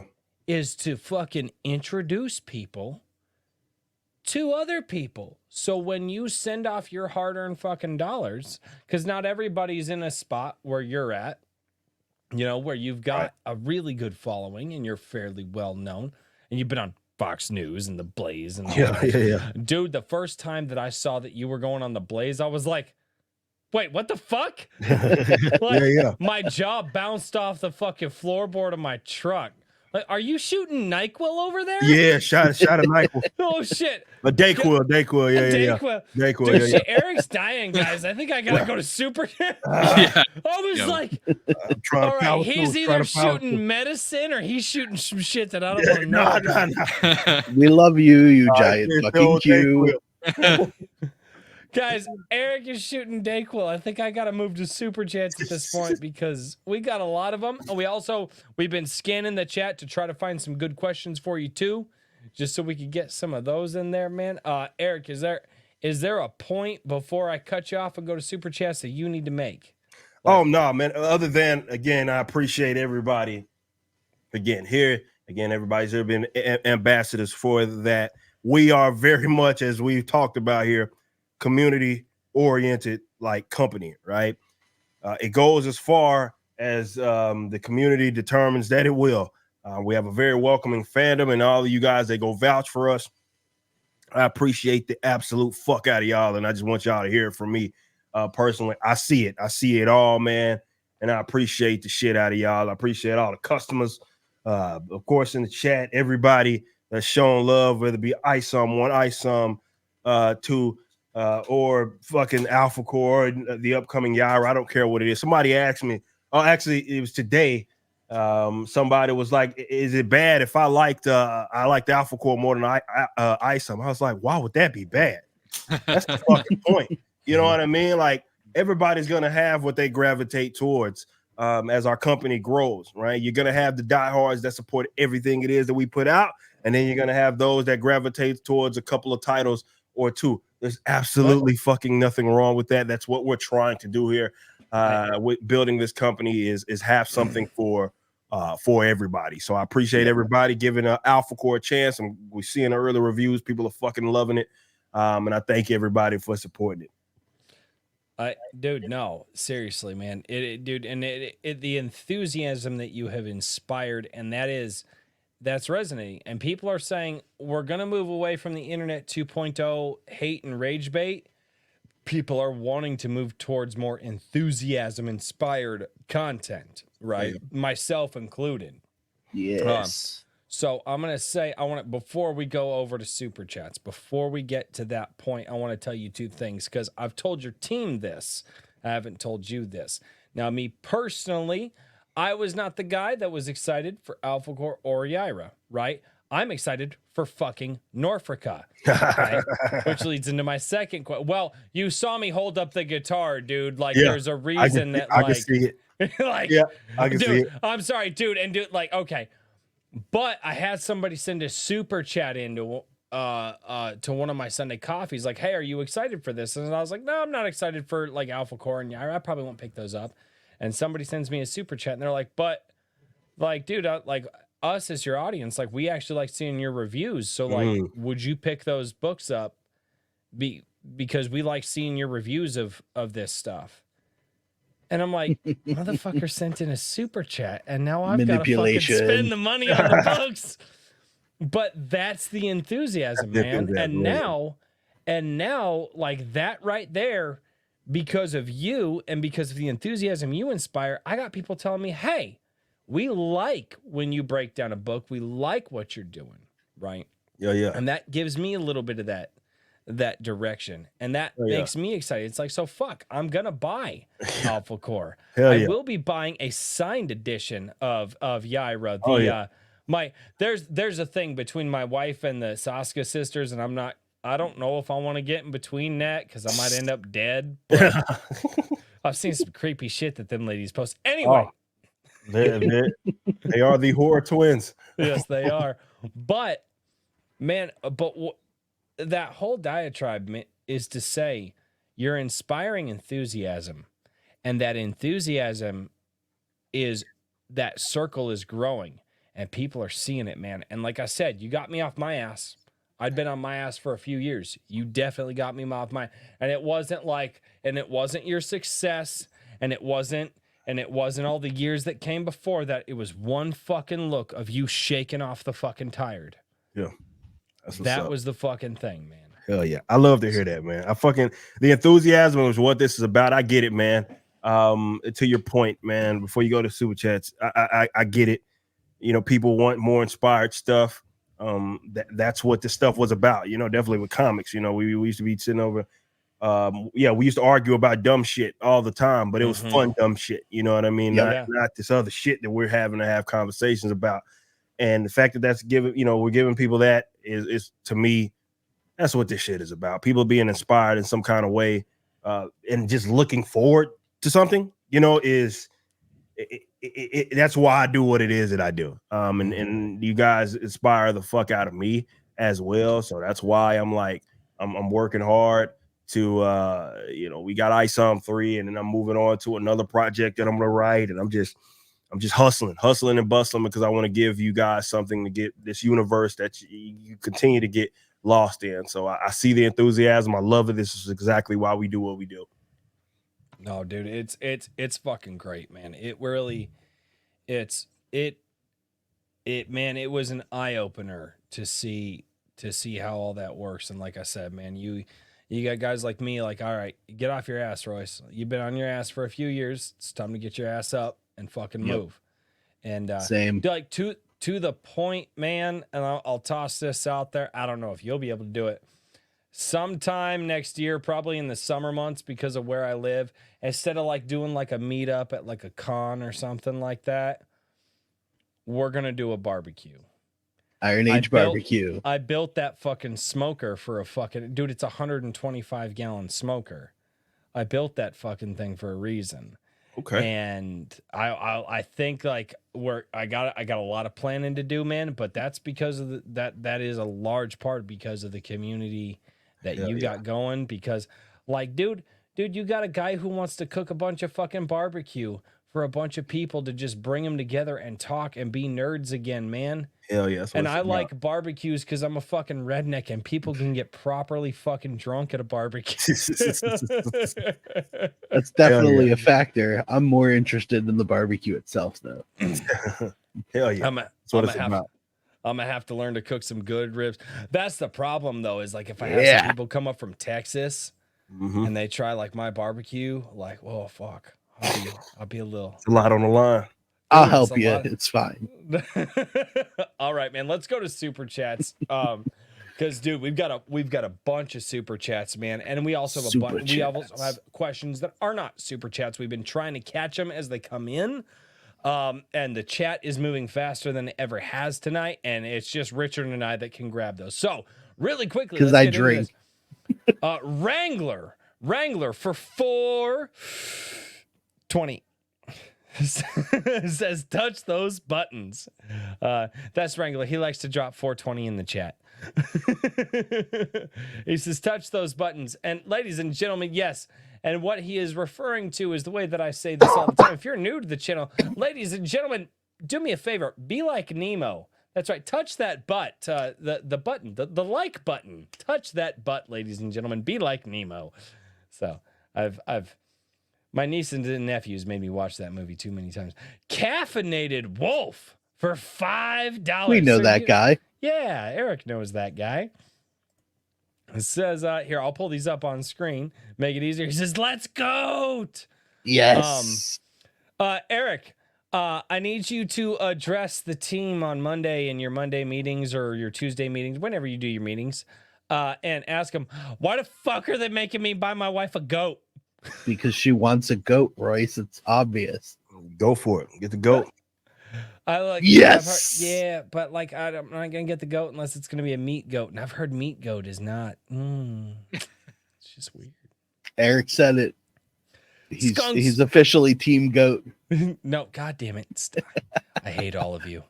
I have a lot of animals. Dude, we also not on the property in another property. We've got 40 chickens right now, so like we got eggs and stuff like that fresh every single day. Like that's a good thing. Skunk's Workshop for $2 over on Rumble says, Eric, ever been to Odom's Barbecue out here on Singleton? If not, head there tomorrow. No, I don't think I've been to Odom's. Nah. Yeah, dude, that's one thing that I got to do, dude. I got to get down to Texas and do some check out some good barbecue, man. Like I love It's a Texas share. Yeah. Wrangler gifted 5 a drink with crazy memberships a little earlier. Thank you so much, man. Thank you, dude. Christian Colebrook, he's been a member for 4 months, sends in a chat, says, loved Alpha Core. Keep up the great work. Yeah, I have it here, dude. I haven't even read Alpha Core yet because I'm going to wait until Saturday or, well, maybe Sunday.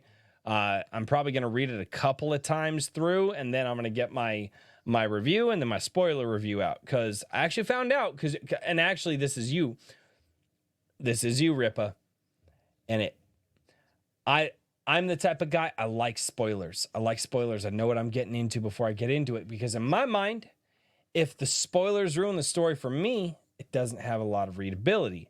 However, I got ISOM 2, and I saw you in a video. You're like, yeah, man, and everybody's being quiet about the spoilers, and shout out to you, all you guys. And I was like, fuck, I got to make 2 videos now. And so I did. And you know what? It fucking worked, man. People liked it. People liked the spoiler free, and then the people liked the spoilers. Yeah. And so I do 2 videos out of it, and people really like that format. So the guys that want to check it out can check it out, and they can come back later, and then they can argue with me and tell me that I'm an idiot and I didn't understand what was going on. And it's fine. I love it, dude. Dude, you're inspiring some great shit. Hell yeah. Hell yeah. Bat Sauce became a new member of the channel, dude. That is freaking awesome, man. Thank you so much. The Lord Otter, which, Eric, if you don't mind me doing that, but the Lord Otter just released his very first book, man. He worked on it for 2 fucking years, dude. 2 years to fucking get this thing out. Shout out. Hell yeah. Yeah, so he worked on that. He says, for $5, says, congratulations, Royce. You finally have the support to buy that goat, you motherfuckers. Jokes aside, cheers, friend. They want me to buy my Wi-Fi. Little Andian over on Rumble says, finally, the man, the myth, the legend has arrived. Hail! A drink with crazy. Also, who's Young Ripple? What the fuck?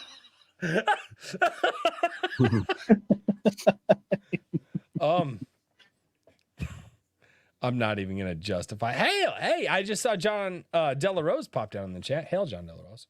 How you doing, man? Hey, John. JVP Music for $10 says, there are a lot of people in this chat who were inspired to make their own projects as soon as the Rippaverse launch was announced.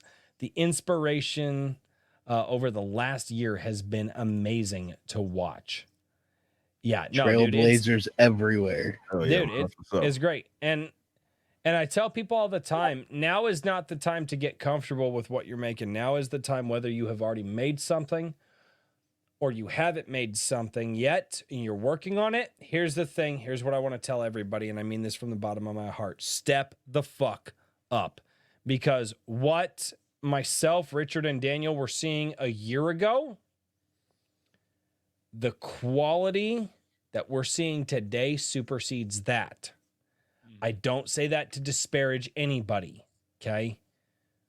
That's what you Step want. the fuck up. This is what we want in the community that we're in.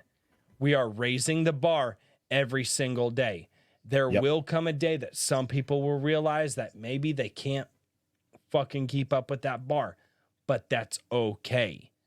Because all of us here said we want good stories, we want good comics again, and that's what we're all here for. So just remember that, guys. Like, this inspiration, this is going to carry a lot of people. And we're going to see, dude, this next year, I think we're going to see some banger fucking shit that, like, that it's going to be nuts. Not just from Eric July, but from a lot of other people as well. The Ultimate Kahuna. For $2. I can't do this, dude. He's a really big Hawaiian man, and he does a woo from like deep inside his soul, like from the nuts of his soul, not even from his soul, but like from where his what nuts he are. says. Yeah, but for he does the woo, and then there's some other stuff in there. I can't some do other it. Stuff in there, huh? I can't, dude. I can't do it, man. I can't. It's not a. Oh yeah, he says Roy says gay, you motherfucker. Bat Sauce for $10 says, as the resident short bus veteran, I grant you guys a R pass for the night. Hail the Lore member for 6 months says, appreciate the channel. Royce does great work. Thank you so much, man. Where are those questions? Kikomon for $2 to show me, show you, Kikomon.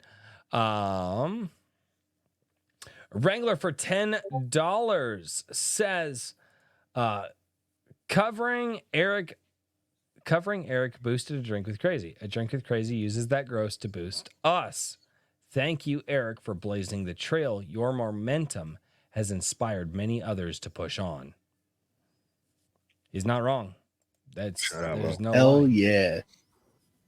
No, you said it early on, man. Like, you guys I mean, dude, you put out books and now I do reviews of them and it boosts my channel and I use that and I turn around and I do that to try to boost other people, man. Like there's no lie. There you there, go. man.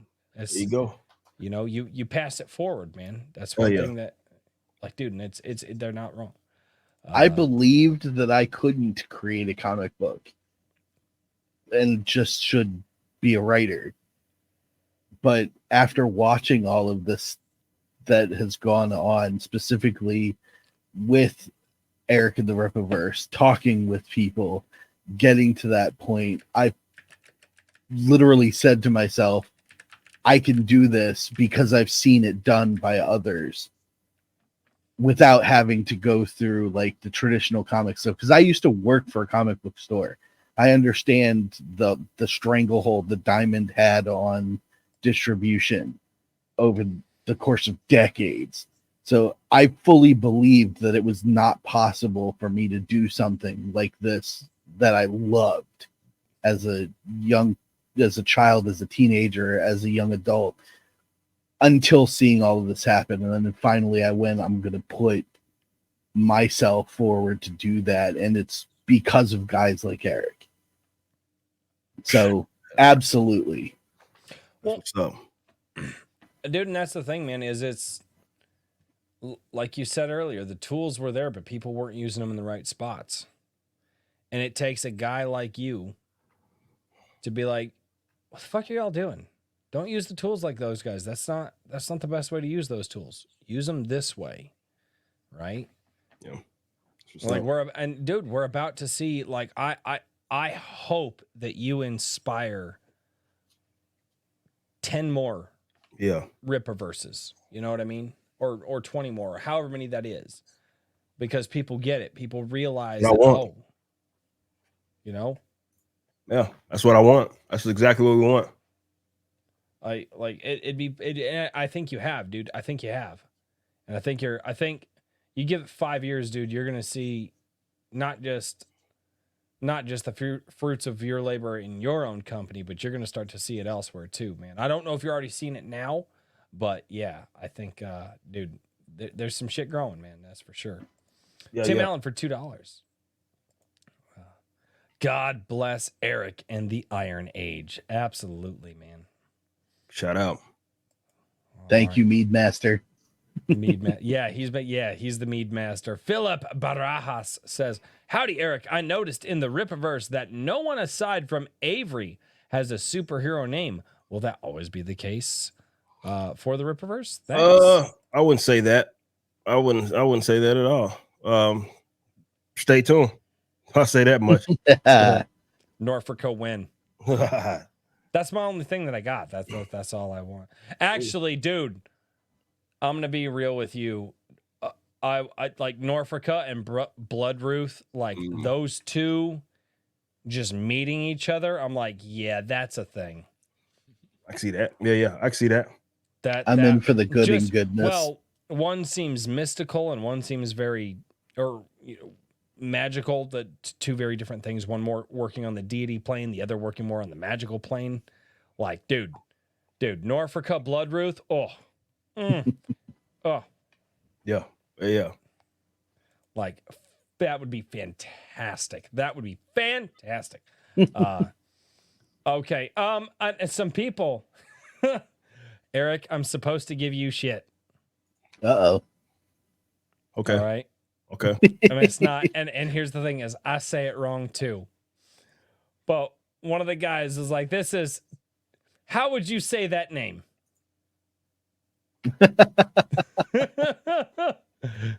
This is just Royce.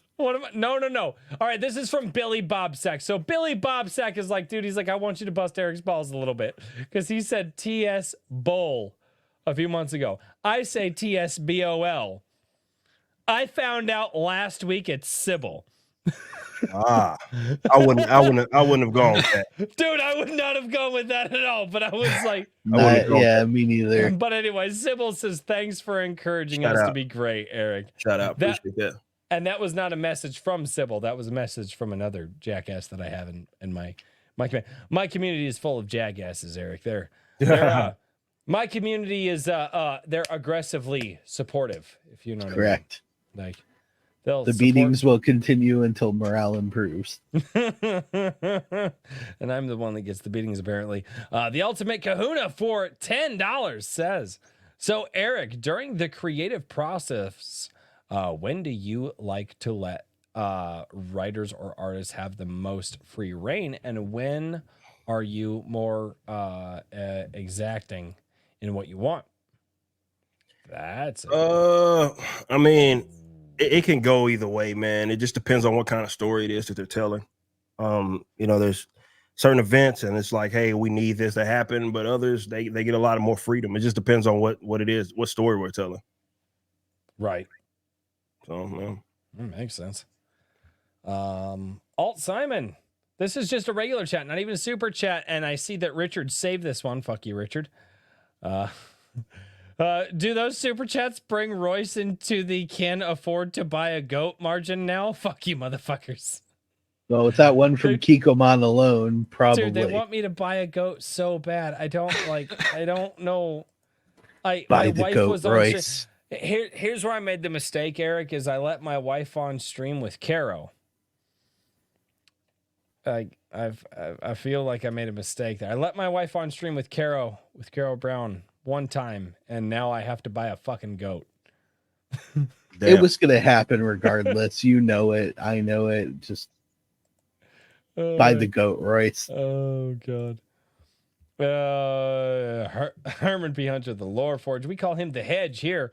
And hello, to Hedge. Up to Rose after all these years. You should buy your wife a goat. God damn, you motherfuckers and your goats. Yellow Flash for $2 got my Alpha Core, and it's great. Dude, shout out. Yellow Flash showed up into my chat. Holy fuck, that is the power of Eric July. Appreciate that. Damn, dude. That's fucking cool, dude. I actually, Yellow Flash is one of the guys I still watch his videos every day, man. Like I love a lot of that shit that he does, man. Mario Trujillo for $5 for those looking for another way to sell your books. Look into it's got censored. What got censored? Damn it, YouTube. We'll post in the chat. Please pin the comment, Royce. I don't know what it is. We'll have to go back and find it. If you want Mario, what you should do is, I don't know if you're in the Gilded yet or not, because nobody can use the same two, internet names in the same place twice. But go join my Gilded, and drop that link there, so that way we can do that.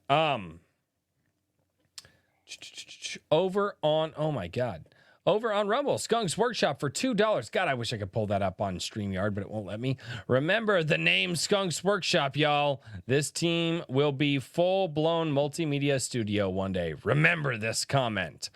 I have a lot of beer in me right now, dude. I'm not going to remember 5 minutes from now. No, dude.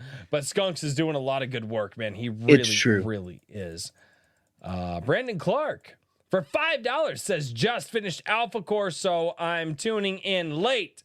JC, that was a roller coaster of emotion. Ingrid Itch has been scratched. Hell yeah. Oh, that's interesting. Yeah. Appreciate you, Brandon. All right, guys, I may have to finish up the super chats. Eric, you need to go to bed. Oh yeah, you need to go to bed. I'm struggling, but this was fun either way. It was fun. Dude, no, like man, I will Dayquil's keeping it at bay. Yeah, I will go Trying to fight through off.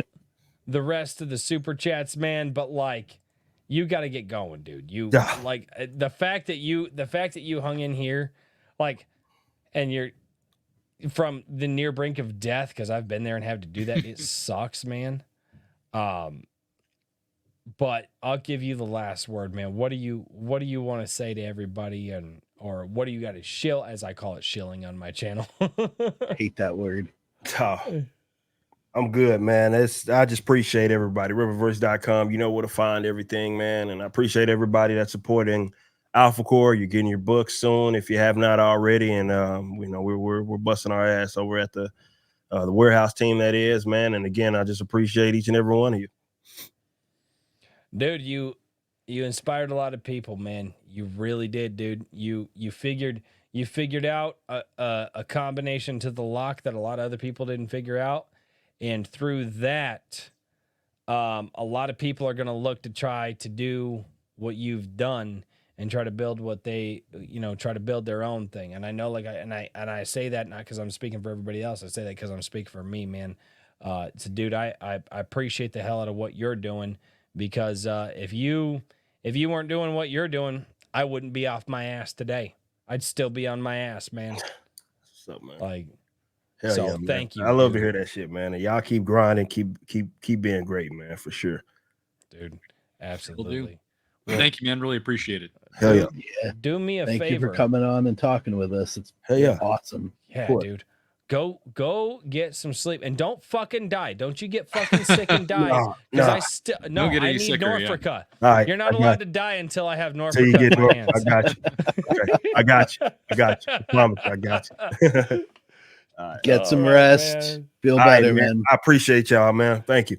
Dude, you've been fucking awesome, man. And I know the chat has loved this fucking interview, dude. And I got some answers that I haven't got before. So that's fucking awesome, man. Hell yeah. Hell yeah. Hell yeah, man. Awesome, Glad we dude. could do it. We'll do it again soon enough, man. Sounds like a plan. Hell yeah. Uh-oh. Yeah, Yeah, yeah. no. Dude, that'd be fucking great, man. Nah, That would be we will. awesome. We will. Count on it. Count on it, man. All right. All right, man. Y'all take it easy, man. Peace out. Peace out, man. All right, guys. I apologize that I was not able to get to all of the super chats. But dude, Eric's got to go rest, man. That guy hung in much longer than he had any right to doing. Like, he needs to go rest. He needs to have a weekend that he can get some vitamin C, or something, dude. God, that was awesome, man. Like, He was coming down off the Dayquil. Dude. Dude, when you're shooting Dayquil on the fucking live stream, That's what's up. I was like, shit, dude.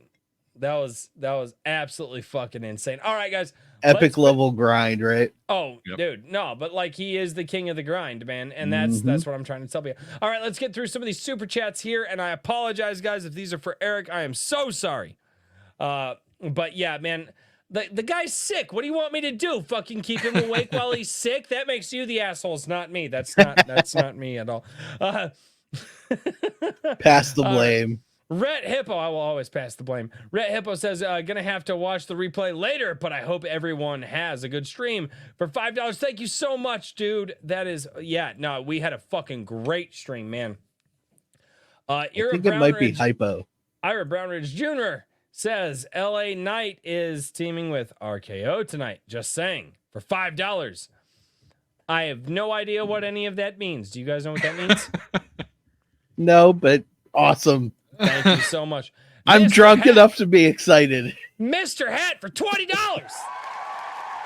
Mr. Hat says, congrats, Eric, on everything. Royce, I'm so happy you're getting more attention. Thank you, dude. Can't wait for Yaira. Eric, you've really pushed me on my creative endeavors. Shout out to Caro for looking at my stuff. She gave me amazing advice. Yes! Caro That is what this community is all fantastic. about, man. Well, that's why I tell people to join the Gilded, because people have no idea the networking that is in my Gilded. Like, and it's like, oh, everybody's like, oh, join my Gilded. It's my community. No, the coolest part about my Gilded is it has nothing to fucking do with me. It's writers and creators and meme lords, and they're all networking with each other to help build each other out. It's so fucking awesome, man. Yeah. Tim Allen for $5. Oh be God! mad. Nope. I'm clicking stuff. Nope, still clicking stuff. Damn it! I need to be able to read I it over see here. it. There we go. To the entire panel and chat, raise the mead horn and hoist the axes. All hail the Iron Age. Mead for all, and all for mead. That sounds like we're gonna get really, really hammered in the Iron Age barbecue. Just for Tim Allen, I'm gonna have to bring my axe down from upstairs It's gonna be great. It's gonna be great. next week. For $5, Lawrence G. Miller says, just wanted to say, keep up the good work to Eric. What up, kinfolk? LOL. Dude, I am so sorry I could not read that when Eric was here, man. But like, the guy needs to go to bed. Dude, I am surprised he hung in for as long as he did, dude. Like, that guy, that's fucking incredible, man. I am unbelievably grateful for that. Kikomon for $5 says, who would have thought that I'd be eating goat cheese with honey while watching this? Oh, fuck you, Kikomon.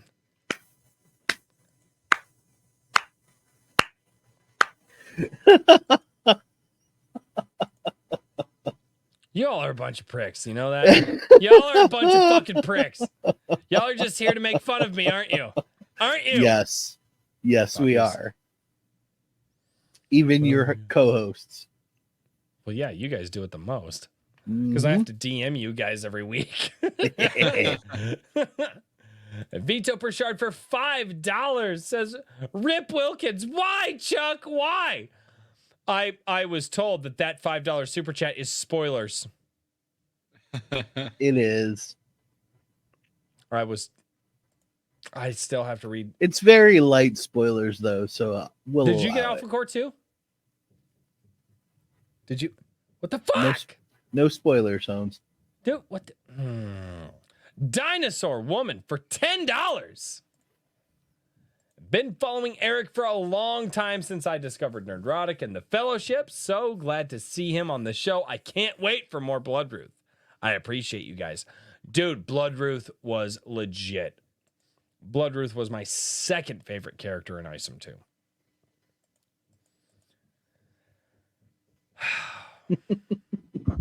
What was your first character, Royce? Gooding, actually. Oh, wow. Gooding was I really liked him. That's what I'm looking forward to. I want to see that. There's a great character, guys. Darkish Multiverse. Oh, Darkish. For $110. God fucking bless it, guys. Holy shit. Darkish.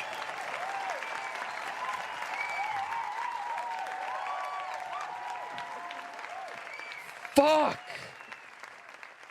Thank you.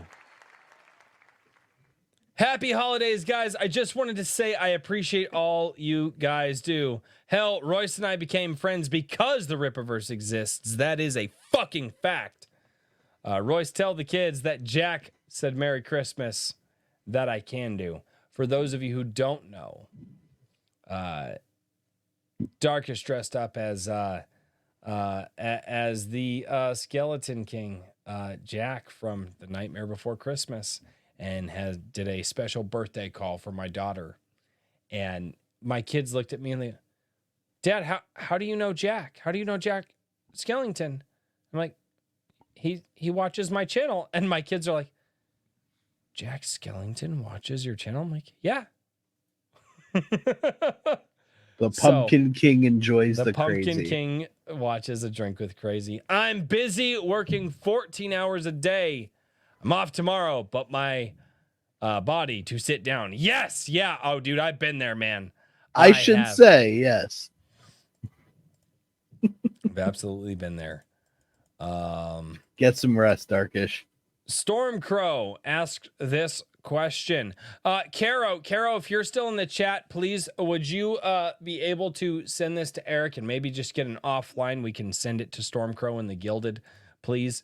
For Eric, sir, you have been an absolute legend and an inspiration for all of us, but someone that deserves more money and attention than he has today. Star Shatter by Black Knight. Yeah, dude, Black Knight is doing some epic work with his Star Shatter universe. I actually play in a tabletop RPG. It's fucking like it's I can pull it out, but my books will fall. Damn it. Books don't fall. Books don't fall. Books don't fall. Ooh, I got it. Right there, guys. Nope, book still fell. That wasn't even my book. I'm borrowing that book, damn it. Fail. Shut up! Nobody asked you for your fucking opinion. You asked me for my opinion when you asked me to be on this show. That was Richard. Vito No, that was you. Maybe. We're not going to go back that far. That was many years ago, good sir. Vito Prashad gifted 10 and Drink with Crazy memberships. Dude, thank you so much. Evely Music had just a regular question. God, I wish I could have gotten all these. Any plans for a musical compilation like we're doing with First Strike or collab like Anvil? I wish I could have asked that question to Eric, man. I am so sorry, dude. But like I said, guy's got to go rest. He's got to go rest. He's got to keep pumping out books for people. Mrs. R.H. Snow for $2 says, I love you. You are going to win. Never surrender. I love that woman to death. She's awesome. Our queen. Yes, she is the queen of the Iron Age. And she happens to have a book, which I have. It's going to topple that whole pile. Stop soon. it. It's not going to topple the pile as long as I do it right. It's like book Jenga. It actually is. That's not even a lie. It is like book Jenga. That is Mrs. R.H. Snow. So if you guys want to go check out Watcher of the Damned, I have heard nothing but good reviews about this. You guys check this out seriously, because a lot of the Slowly people but surely here. working through it. Oh yeah, dude. It's good. The woman is unfucking believable, and she has a heart of fucking gold. Mr. C86, how many ISOM 1 and 2 copies have been sold leading up to today? Damn it! I wanted to ask that question to Eric before he left. Fuck. Really, a lot. I'm sure it's a lot. I am just going to accept responsibility for the fact that I fucking suck at doing this, and I should have, I should have cut the interview sooner and let Eric tell us less about himself and get to you guys. But I'm gonna be honest, there's a lot of questions that got answered there that I really wanted fucking answered. So, I wanted to hear what Eric had to say. So, dude, that. I'll take responsibility for y'all not getting your questions answered, dude, because I wanted to listen to Eric. Dude, somebody had said once we hit the hour mark, they're like, man, this has been going on for an hour and only felt like 20 minutes. It really did. Mhm. Like that, it really, really did, man. I hope Eric enjoyed the interview. I hope we were able to let him talk about some things that he doesn't usually get to talk about. But more importantly, I hope that he was able to impart some wisdom on everybody here. Drunk 3PO down in the chat. Whoa, hey, what's going on? 3PO. What's going on, 3PO? And ladies and gentlemen, let's play some more Book Jenga here. Oh, Book Jenga is going to work out bad. You guys should really... Oh, Yep. shit. Yep. There it is. There it goes. You guys should go check out Drunk 3PO. He is getting ready to release Achromatic Chronicles Purple. Go check that out. This is his first book. If you guys can get your hands on it at all, go check it out. Maybe... But yeah, go check out Drunk 3PO, man. The guy is an absolute fucking legend. He is unbelievably kind. And not only that, he knows how to show up to this channel and give me shit. So, you know, he's like the rest of you. Yes, like so many do. Garam, question. I believe I've seen somewhere that the Riververse will be pivoting away from the pre-order campaign style at some point. Do you have any idea how many more pre-order campaigns there will be? Eric did touch on that a little bit here. Mm-hmm. I don't think that he knows when that transition point is going to come. I think that's going to be one of those probably in-house moments that they all have, and they say, okay, the next book we're just going to push. Like, I think he knows that day is coming, Garham, but I don't think he knows when that day is going to be, because that's going to be one of those snap decisions. Is it green, not purple? No, I thought it was purple. I thought I saw something that said, was it green? I don't remember. Hail the Lord. It's green. I was going to say, It is green would make a I lot am more an sense. idiot. Achromatic green, yeah. I am an idiot. I am an idiot. We know, it's okay. Yeah. Okay, Well, that's I why- did a review on it, and I didn't say Achromatic correctly a single time, but I was already like on crunch time, so I was like, it's fine, I'll just put it up. And then he replied to it, and I was like, oh, he actually saw it. Oops. I am actually saving my review. It's all right. I believe it's achromatic, so it's fine. I didn't He say says- it's not like he I was says close. I was just achromatic. like, if you hear how Jay says I know. You- I know how Jay says it. I just believe that it's achromatic. It's just you me. have to fucking believe. You have to fucking believe. Fucking believe. I am saving my review until his next book comes out, which I don't know if I'll be able to get the next book, man, but I don't care. I love what all these guys are doing, man, because I've got 4 kids, and the reason that I decided to do what I am doing is because I want my children to have the stories of the same quality that I grew up with, right? And I'm just, instead of putting my dollars behind the megacorps, I'm putting my dollars behind the people who want to tell those stories. So I hope I'm able to back Jay's next book. Actually, here's the dirty little secret. I was not able to back this book.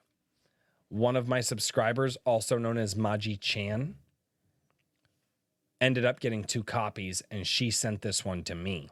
It counts. So thank you, Maji Chan. Thank you so much, Kara Simonov. Thank you. All right, man. Oh, dude, I've got so many chats to get through. Okay, Maji Chan, Drink is Crazy question. How does it feel to see Drunk 3PO complete 1 campaign and set the groundwork for 2 more? It feels like I am. It feels like I am in a room full of people succeeding at the highest levels, and I need to keep the fuck up. And that is genuinely what this feels like. I have surrounded myself. I have surrounded myself with people who are competing at the highest levels, and I need to figure out how to step it the fuck up. Just that's what that feels like. Yeah. So no, 3PO. My kids will have this copy, dude. I appreciate it, man. Thank you. No, that's good, dude. I appreciate it. Thank you. Herman P. Hunter, the Lore Forge for $10 says, Mr. July, what are your thoughts on the Legend of Korra? Fuck you, Hedge. Fuck you, Hedge. Damn it. Kikomon for $10 says, oh shit, my chance to tell Eric my favorite joke. Eric's gone, damn it. What's the difference between a gay guy and a fridge? A gay guy doesn't fart when you pull your meat out. Fuck. Shit. Daniel was ahead of the curve. He read ahead and yeah, he got the fuck out. Take a break, yeah. Ram for $5.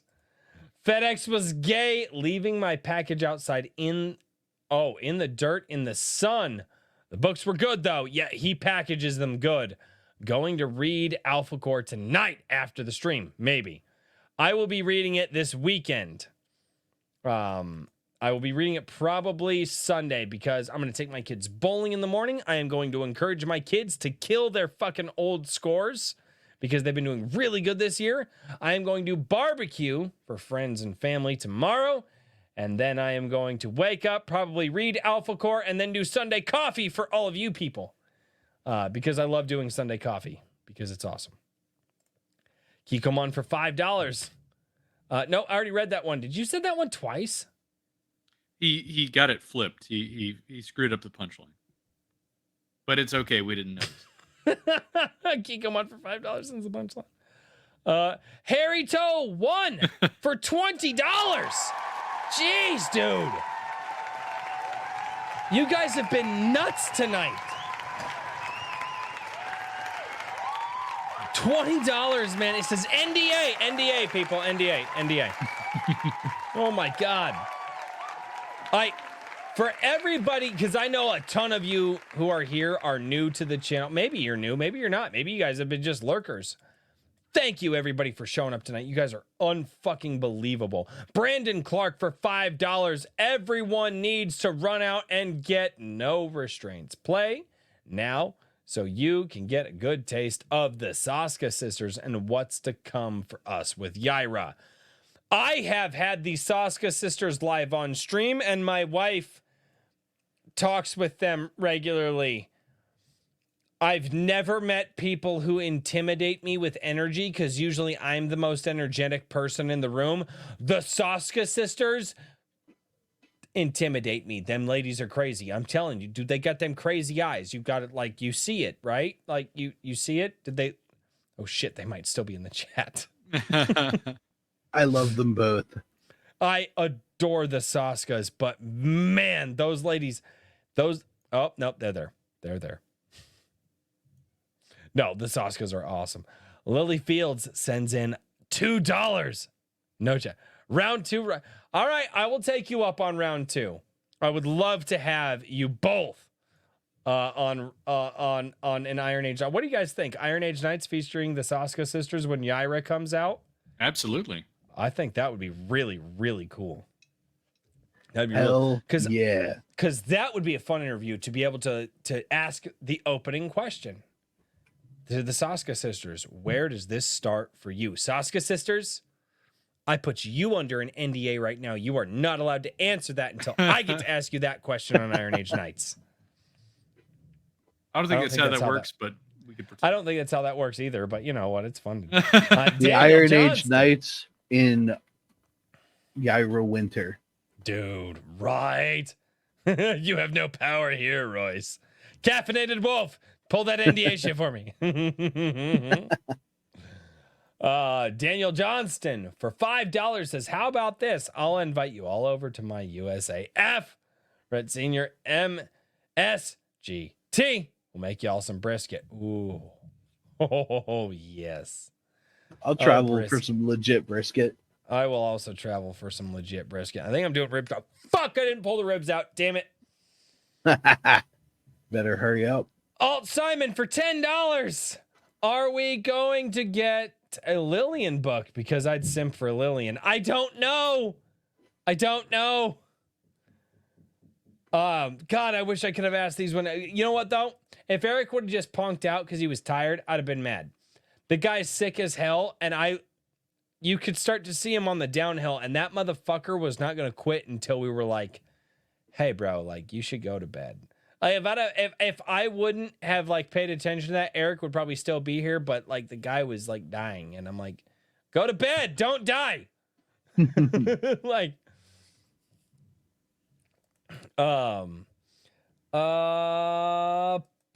Puffin's YouTube enjoyed the show so far for $2, man. Thank you so much, dude. Thank you so freaking much.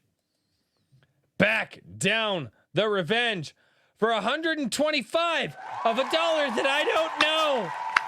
I don't know what that dollar is. Nothing but hype. Keep the hype train going. Choo, choo, choo, choo. Yes. I don't know what those dollars mean. I appreciate it, man. Thank you so much. Back down the revenge. John A. Douglas for $10 says, thank you, Eric, for being one of the primary inspirations of my indie works. I gave you a shout out in acknowledgments of my debut book, The Black Crown. Hey, Caffeinated Wolf or Caro, would you guys please pass this super chat on to Eric? I wish he would have been here, but just please, if you guys or the Saska sisters, just whoever's here in his orbit, please pass these on because these are important. Eric's got it, like, and I'm sure he's heard it 1,000 times, but seriously, man, this right here. Hail the Iron Age. Hail the Rippaverse. Oh, good Lord, man, dude, my voice is getting tired. So this is what it's like when popular people show up to the show. This is Lily Fields for $2. I want you to buy a goat. Damn it, Lily Fields. Yes. Alt Simon for $5 says, proud prick right here. Buy the damn goat. What the fuck? Carol, are you converting people like on the live stream? You know there's goat fun to me, right? It's just it's obvious. You need a goat. Buy the goat, The Royce. goat should be done. You know, make the goat enclosure. So if I whatever buy it is the that goat you and then do I with turn it. it into goat stew, are all of you guys gonna bitch about it? I don't know. I It'd probably be won't. good for content, Royce. You're not allowed to kill them live on stream, but you can show what happens afterwards. It's not going to bother me if that's what you're asking. Hell no. Won't bother me either. Dude, smoked goat? I'll smoke anything. I don't give a damn. Other than people, we decided a while back, like people, like we draw the line there. That's not, we don't want to do that. Mario Trujillo for $2 says, I'll post in the comments. Also, buy the goat, Royce. Fucking, you fucking. And the last one that is saved here, Vito. Brashad gifted 10 A Drink with Crazy memberships, man. Thank you so much. Guys, this has been one of the absolute best shows that I have done. One, because I have wanted to talk to Eric for a long time, and two, because I was able to do it with all of you. And ladies and gentlemen, for those of you who are new, welcome to Iron Age Nights, and thank you all for being here. And I hope that you guys enjoyed the show. Oh, and by the way, if you guys comment on the videos or the live streams, I read them every single Sunday on a live stream that I do every single Sunday called Sunday Coffee. And you might also be able to find out Richard on a Sunday live stream as well. Yeah, in the evenings. And check out Whimsyland.org, correct? Isn't that right? That's right. Yeah, for Daniel and I was too busy AnvilMagazine.com. dancing with Pocky. If you want to support Anvil Magazine. Yes, support Anvil Magazine. Right, get them links below. Epic stories. IronAge.media. IronAge.media, Anvil Magazine. Hot Mike. I know! That's the shtick, Hedge! How do you not know that you're old? Go to bed, Hedge. Go to bed, Hedge. Oh no, the Kikomon. The Price is Right has been over for hours. Go to bed.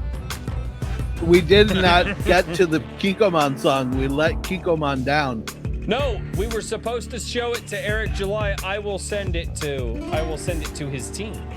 But guys, this has been the absolute biggest Iron Age Nights that we have ever done. So to everybody who showed up tonight, all of the new people, thank you so much. You guys made this an absolutely epic show. Welcome to IAK, folks. Welcome to IAK. And ladies and gentlemen, again, thank you all so much for being here from the bottom of our hearts. And as always, until next time, cheers, everybody. Good night, everybody. Good night.